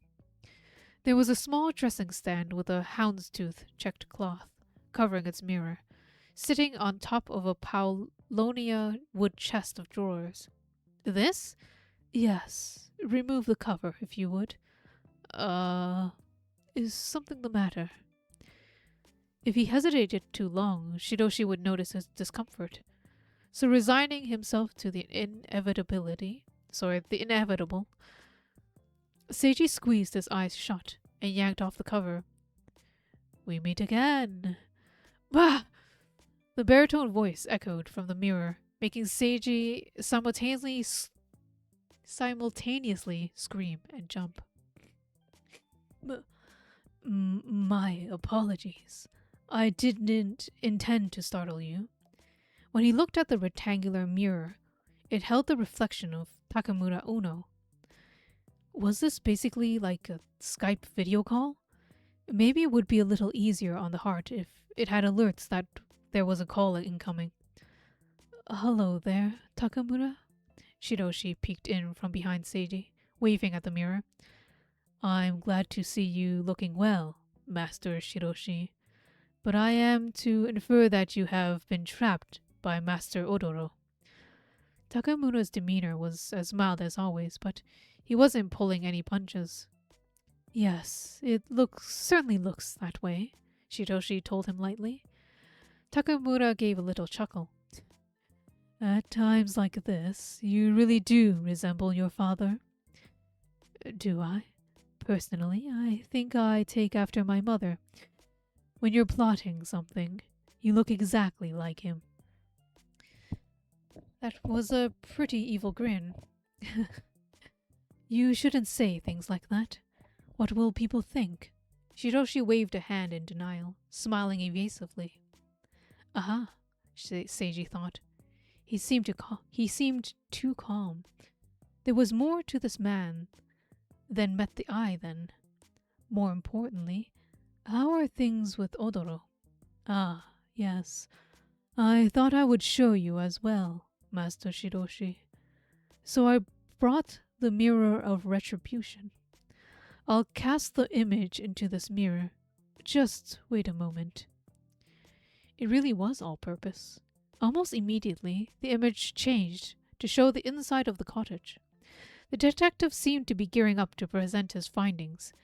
The cottage had been a scene of both incidents, and all the members of the Shido family were present. But why was the only thing they could hear loud laughter? Simply laughing isn't going to get him anywhere. Do you think whacking this could fix it, like an old TV? While the two of them talked like they were watching a show in the comfort of their own home, the detective in the mirror finally began to reveal the truth of the case. But what is this true culprit business? So he didn't actually think I did it? Seiji asked, rather surprised.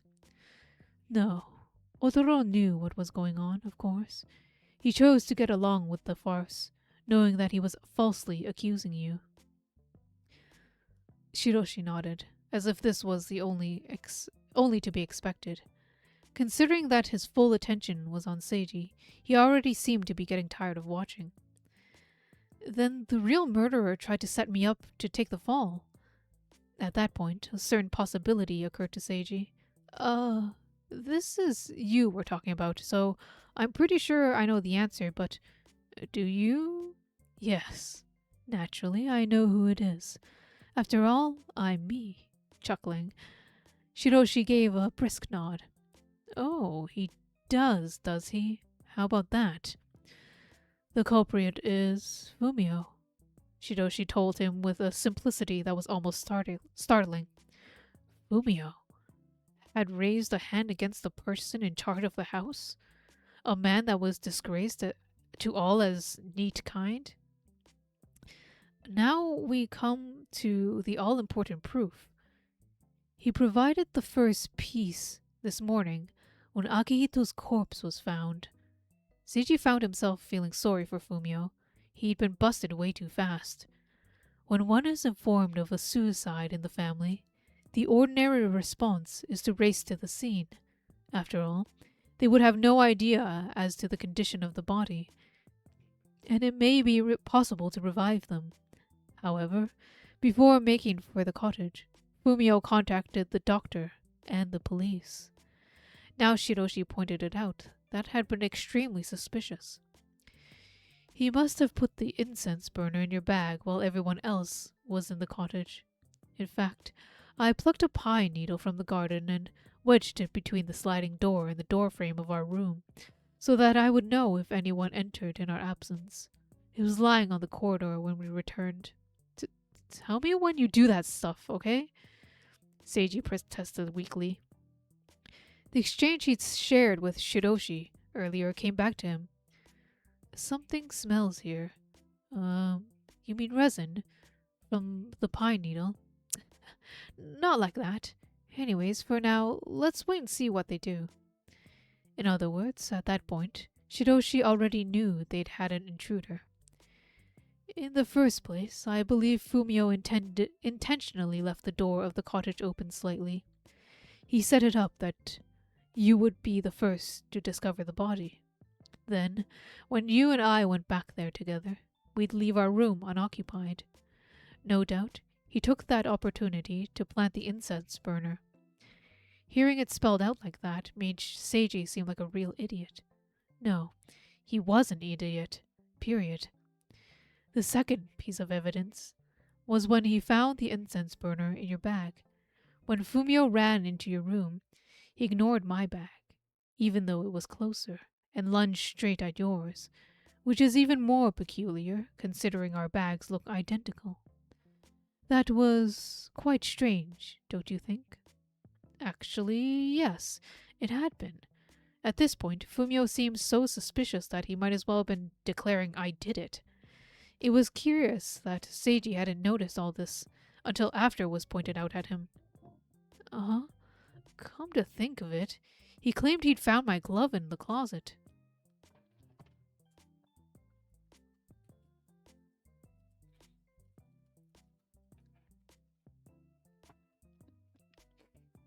Yes, he must have stolen that from you beforehand. Remember when he ran into you in the cottage this morning? He gave you quite a shove with his shoulder. Oh, no way. He'd stolen it then? When he'd taken off his gloves, he'd shoved them both into the pocket of his down jacket. They'd been hanging out a bit, so maybe that made them easy to snag. But even so, this guy had some pretty impressive skills. Maybe Fumio was the one who had what it took to become a master thief. Yes, have a very good night, Gib. Dream of murder mysteries.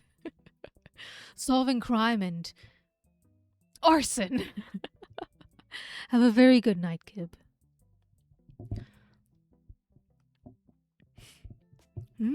Hang on. That last thought made Seiji rethink the recent uproar. That something about it struck him as strange. You and Fumio stole the incense burner from the cottage alcove this morning, slipped into your room after we'd gone out, and hid it in my bag, right? Yes, that's right. But that's impossible. We both saw it in the cottage right after that. If it happened the way you described, shouldn't the alcove be empty? Well done picking up on that. Considering this is you who we're talking about, Shiroshi told him, applauding in genuine admiration. He looked like an overly effusive owner of some dumb dog who'd finally managed to sit on command. You see, the incense burner in the cottage was... The incense burner in the cottage was a glaring counterfeit, Odoro Rindo told them, adding the final finishing touches to his deduction. Watching him work in the old-fashioned suit, he looked like a true master detective to Rinko. The first thing that struck me as odd was the burner's placement. When incense burners have 3 legs, as this one does, it's customary to have a single leg facing forward.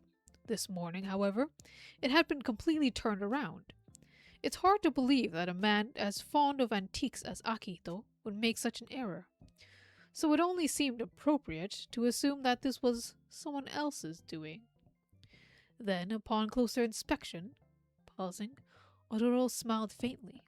Not a wry smile this time, so much as a strange grin holding back a laugh. It was immediately obvious that it was fake. Even as a copy, it's a failure. Practically worthless junk. What? Fumio cried out, his mouth kinda open, all sound cut off. Celadon has long been notorious for its clever counterfeits. Among them, a single successful piece of imitation kinuta Celadon can bring in fortune, so counterfeiters work as if their lives hang in the balance.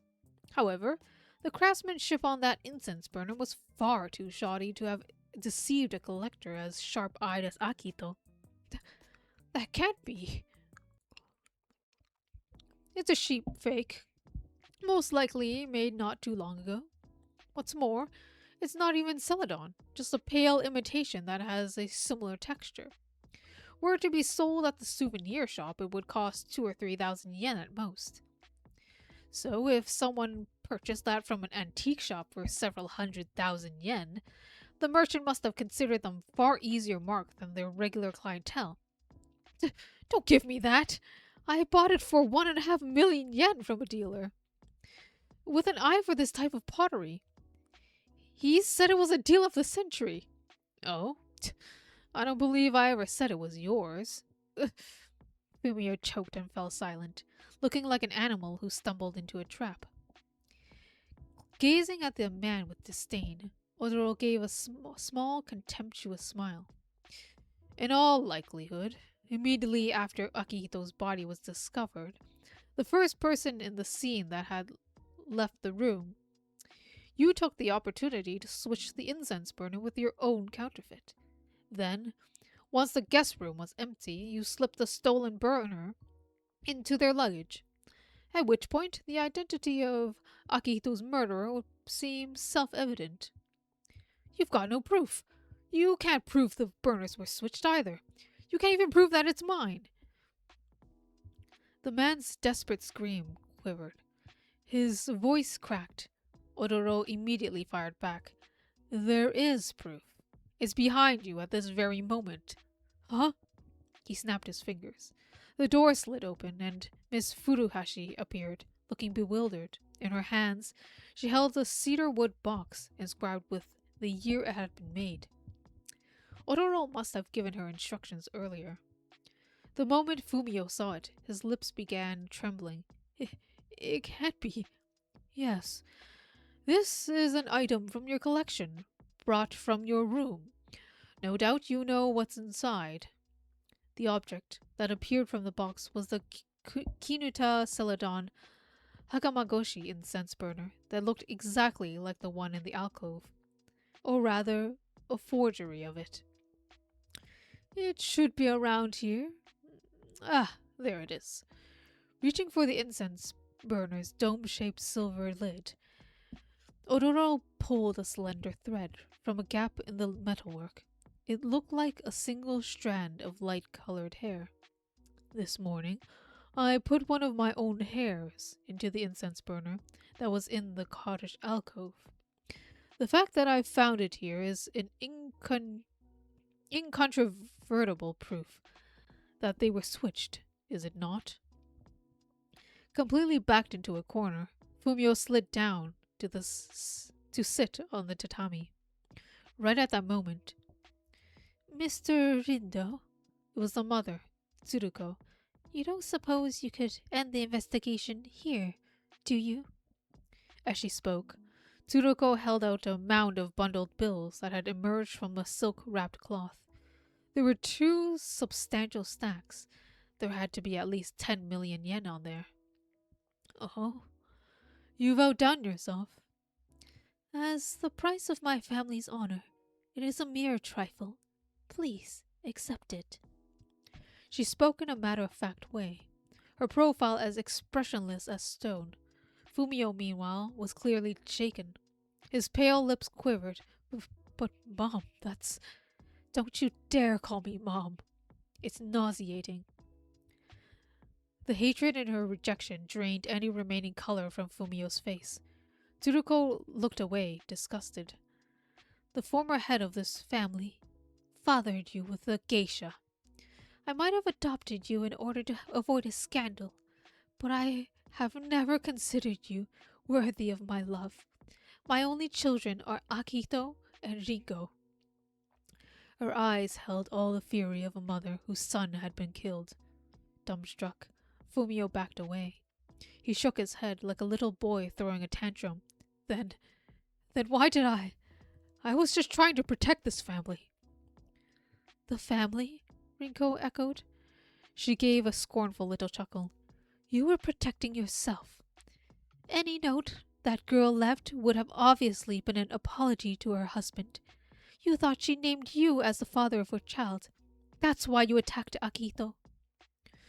Her mockery cast a dark pall over Fumio's face. No, he shouted, shaking his head as if he's lost his mind. There was no note. I checked the stationery box, the desk drawer, the closet. I searched every corner of this cottage. He made up the note to trap me. I didn't mean to do it. Akito made me kill him. In fact, you've just hit the nail on the head, Odoro agreed unexpectedly. No doubt Akito intended to be killed all along. There were no self-inflicted scratch marks on his neck indicating a struggle, having despaired of life, and in order to vent his resentment and anger, I believe his resolve to use his own death to destroy the Shindo family. Odoro's impassive voice had seemed to hold a touch of admiration. He knew that if he brought up an incident with his wife again after so long, it was likely to be dismissed as a lunatic's delusion, which is no doubt why he brought in a detective. Then, to induce you to commit murder, he fabricated the existence of a note.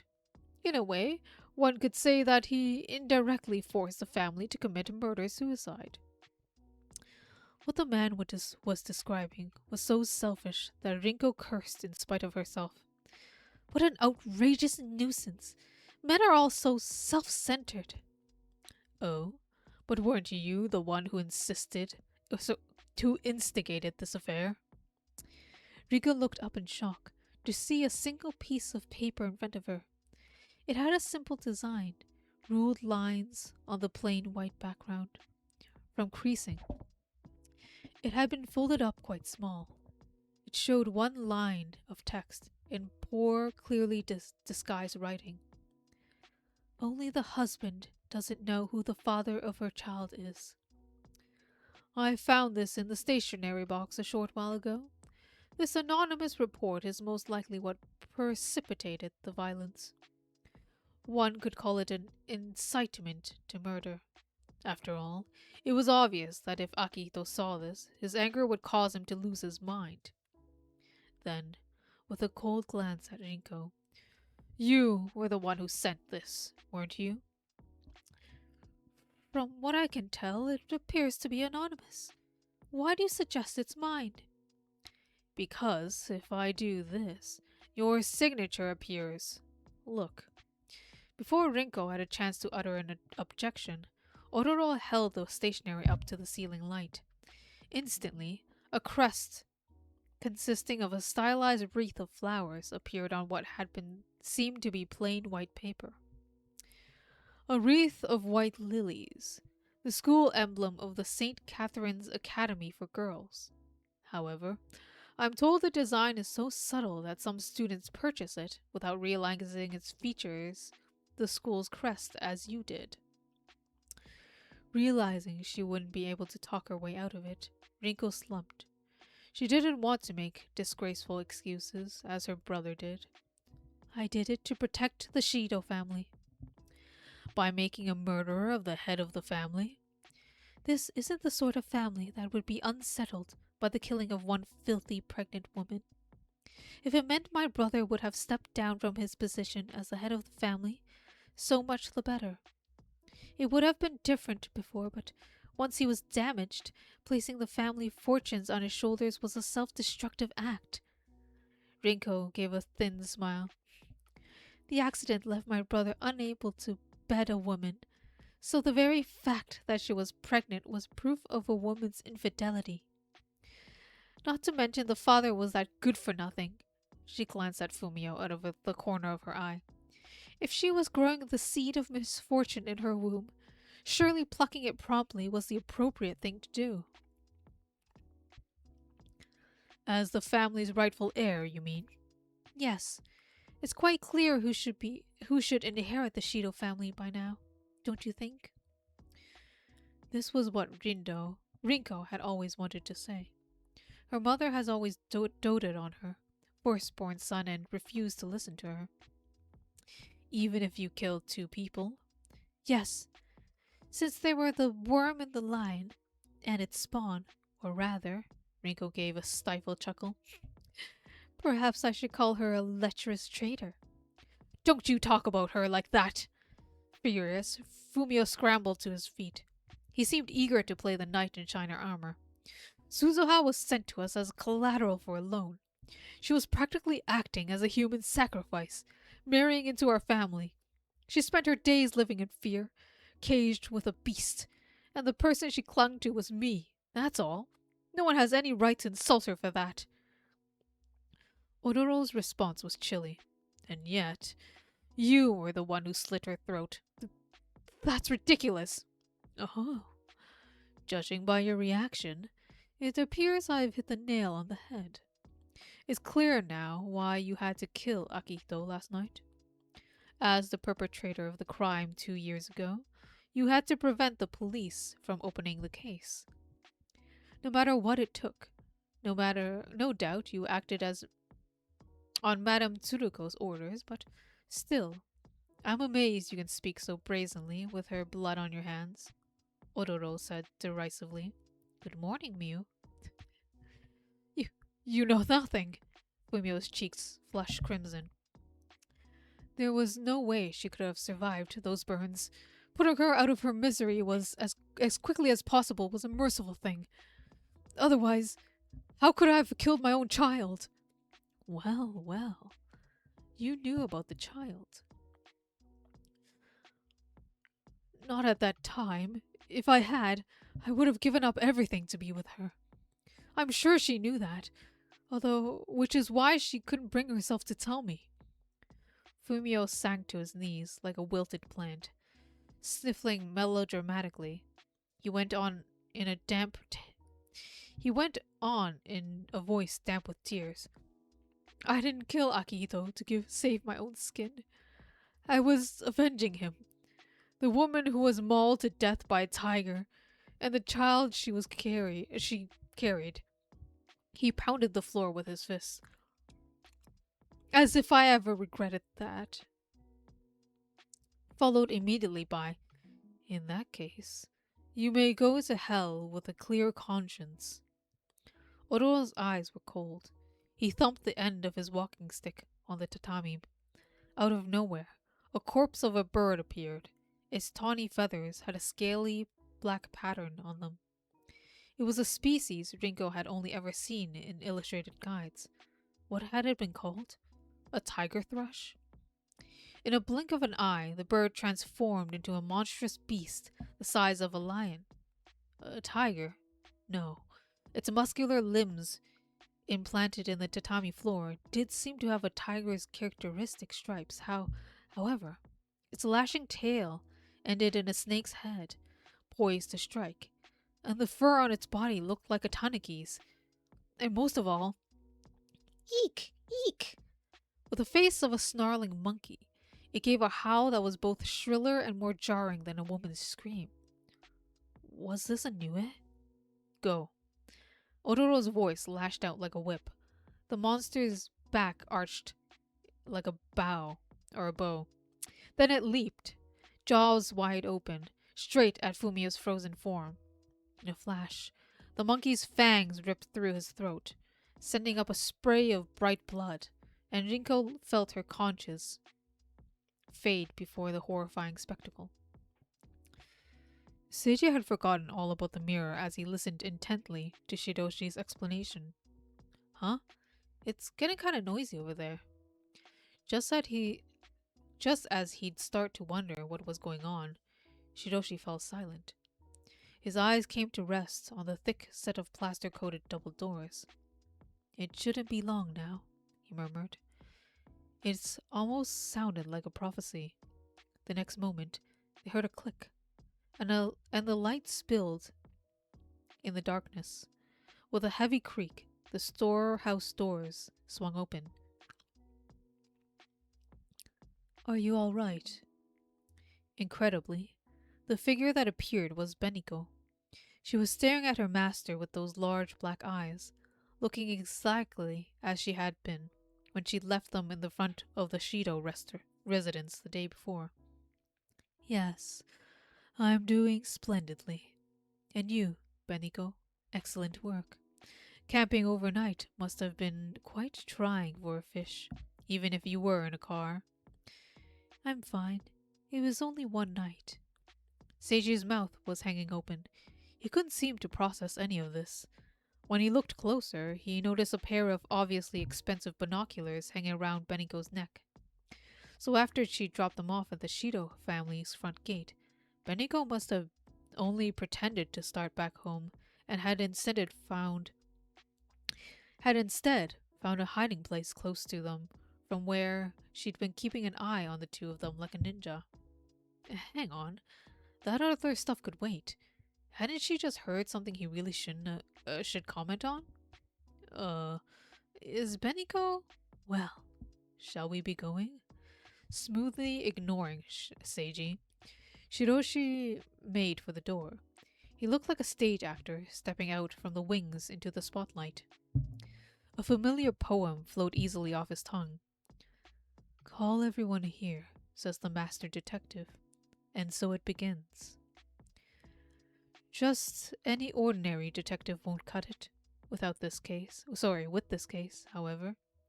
Without a master detective, we can't even begin to get started. Glancing over his shoulder at Seiji, Shiroshi gave a mischievous smile. Now then, it's time for the headliner to take the stage. It was a bloodbath. There was no other word for it. When Seiji and Shiroshi reached the cottage, they were met by a choking stench of blood and the towering ferocious figure of the Nue. The monkey's muzzle was hideously wrinkled, but the individual in its jaws wasn't a member of the Shido family. For some reason, it had buried its fangs in the throat of its master, Odoro, and had pinned his chest to the ground. Sharp tiger claws sank deeper into his breastbone. One of Odoro's broken ribs had apparently pierced a lung, and he coughed up dark red blood. If he'd been human, he would have been dead ages ago. Why? Inconceivable, he had muttered. He sounded delirious, and the words left his lips in a gout of bloody foam. Shiroshi clapped his hands once, sharply, and the Nue disappeared, puffed up like a candle's flame.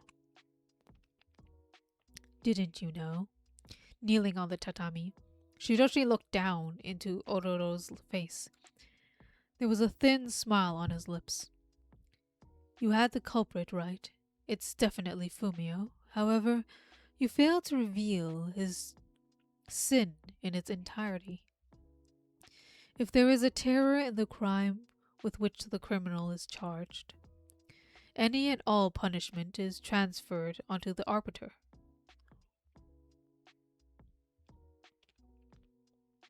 It can't be. What did I...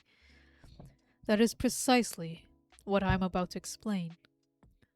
Rising to his feet, Shiroshi turned sharp eyes on the members of the Shido family. Having escaped with his life at the last moment, Fumio was shaking, paralyzed with fear. Madame Tsuruko was sitting beside him, protectively hugging the unconscious Rinko to her. Fortunately enough, Miss Furuhashi seemed to have fainted as well. It was best not having to witness the affairs of hell. 2 years ago, as Suzuha lay dying, she sang a children's song to herself. Do you remember how it went? Quietly, Shiroshi began to sing a tranquil melody. It was the same song he'd sung for Miss Furuhashi a short while earlier. Peony and Chinese lion, bamboo and tiger. The tiger for young Wato-unai. Lord Naito. The trailing wisteria. The nostalgic rhythm stirred feelings of homesickness and seemed rather lonely. It is a juggling song that was popular from the end of the Tokugawa shogunate and into the Meiji area. It was probably one of the songs Suzuha learned from her grandmother, and in singing it, she was attempting to provide us with a hint as to what happened. Shiroshi's eyes went to the pen stand on the writing desk, or rather, to the color of the painting of the bamboo grove and the tiger on its surface. Akihito's present to Suzuha was the peony and Chinese lion. Suzuha's gift to him in return was the bamboo and tiger. Both are connected to the song, and the message Suzuha tried to pass on through the song was... As he spoke, Shiroshi took a look at the cloisonne, a keychain, out of his kimono. With a click, the lid opened. He unfolded a scrap of paper inside, revealing characters written with a fountain pen. The gentle, rounded hand looked as if it belonged to a young woman, yet the writing was shaky in places, as if the writer had been agitated. That's right. Suzuha did, in fact, leave a note. Having anticipated her own death, she put a note inside this keychain and hid it in the pen stand. Then, in her last moments, she softly sang this tune to convey its location. She believed Akihito would catch on, even if no one else did. He ran his fingertips gently over the paper, in a gesture very similar to the way he'd stroke a tiger thrush's corpse. Akihito probably realized what the song meant during his period of convalescence in the clinic, which is why the first thing he did when he returned was open up the cottage. That was when he found this note, which was what precipitated this incident. Then, calmly, Shiroshi started to read aloud. If you are reading this letter, then I'm probably no longer among the living. That one sentence was the entirety of the opening paragraph. Just earlier, Miss Rinko came up to me and whispered in my ear. The tiger knows.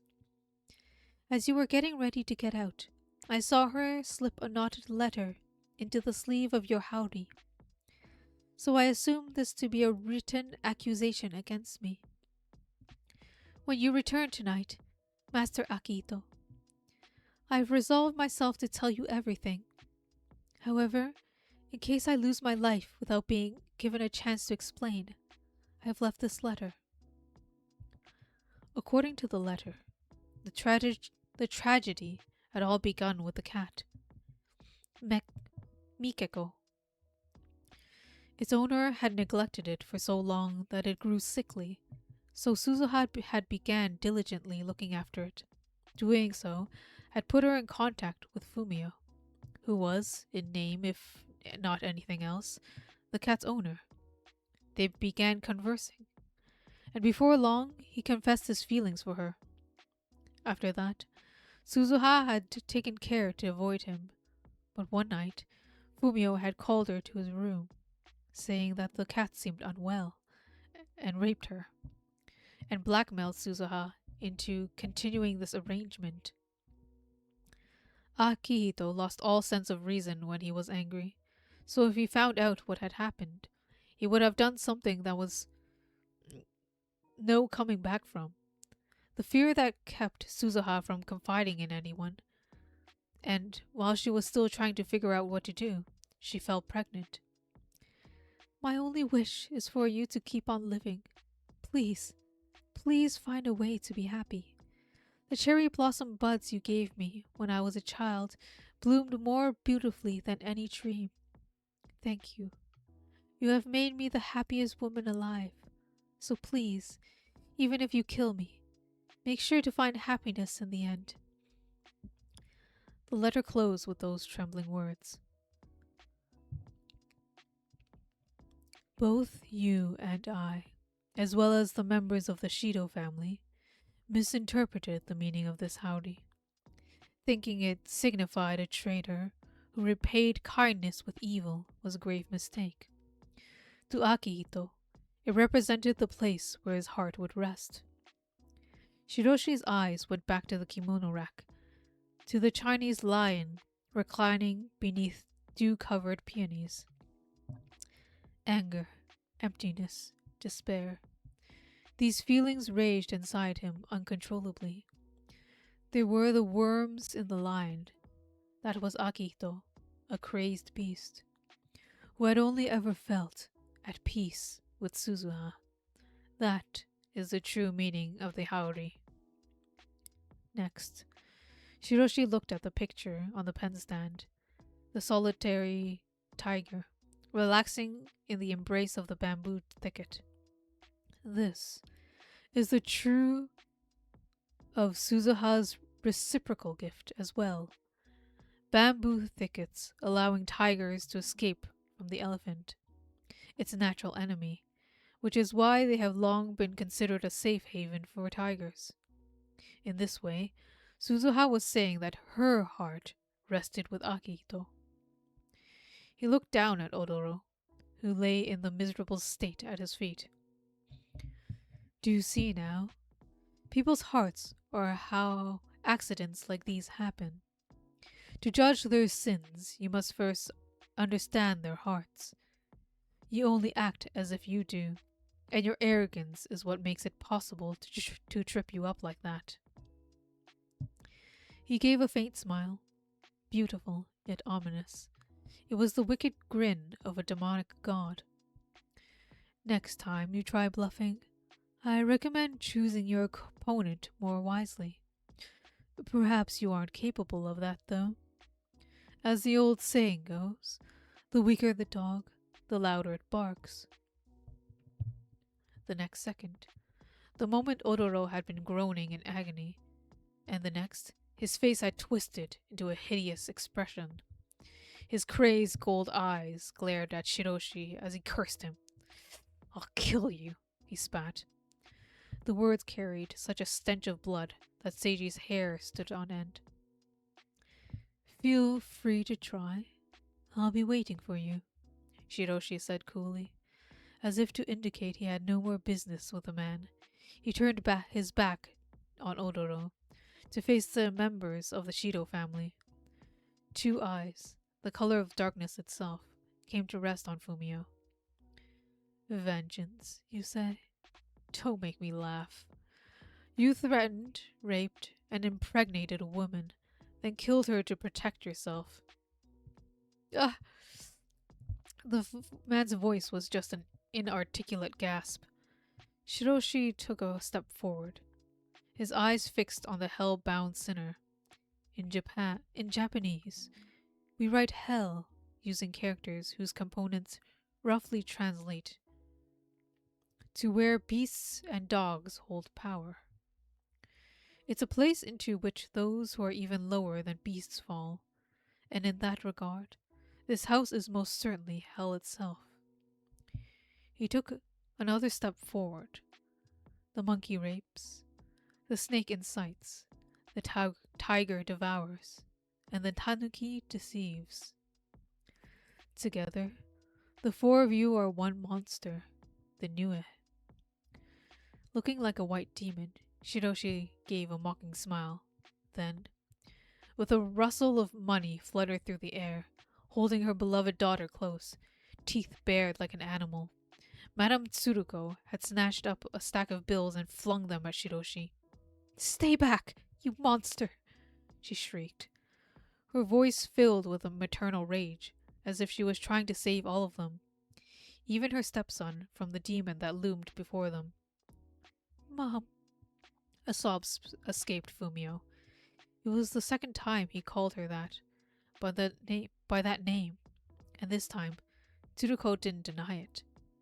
All of a sudden, a smile like a white peony bloomed on Shiroshi's lips. "Now then, to hell you shall go."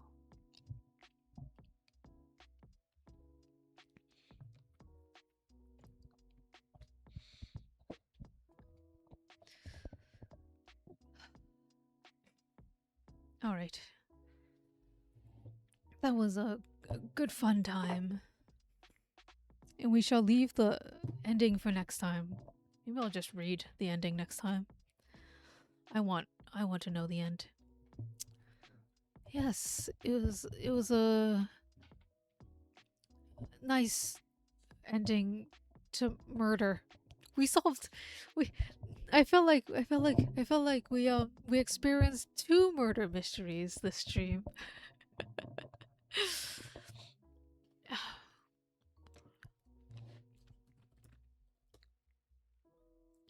Is anybody awake? We can raid Keita. Like to Steam Franco, and then you can decide what to do. Sure. You can. I'll play it if you gift me. Coffee talk. That can be the next game. Thank you, Ikaru.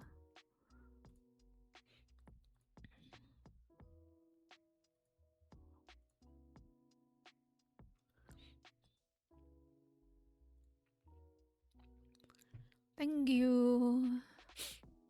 Hibiscus and butterfly.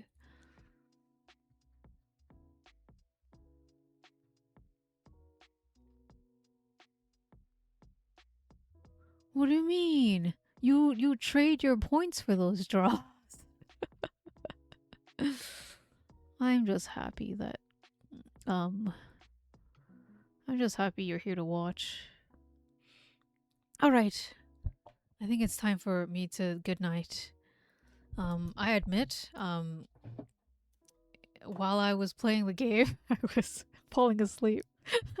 I had like 3 hours today. It's not good. I couldn't go back to bed. Anyways, have a very good night. I hope you dream of what should we dream of? Counterfeit paintings? 2.5 twice this week? Oh, it's terrible.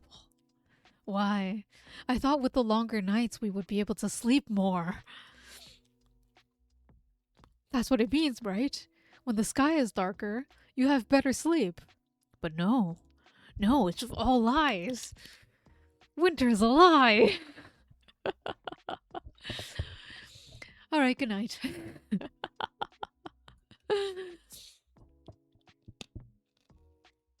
Oh my goodness. I was also up at 9 in the morning. You know what? I woke up this morning at 9 in the morning to like I think a YouTube short or a reel that I guess played on repeat all night on my phone. I was like, what is this thing I'm listening to over and over again? Terrible thing to wake up to. I don't even know what it was about. I don't remember anymore. Anyways, have a lovely night, Ikaru. Sleep well. And don't murder, okay? Because there's always great detectives that get that are gonna go get you.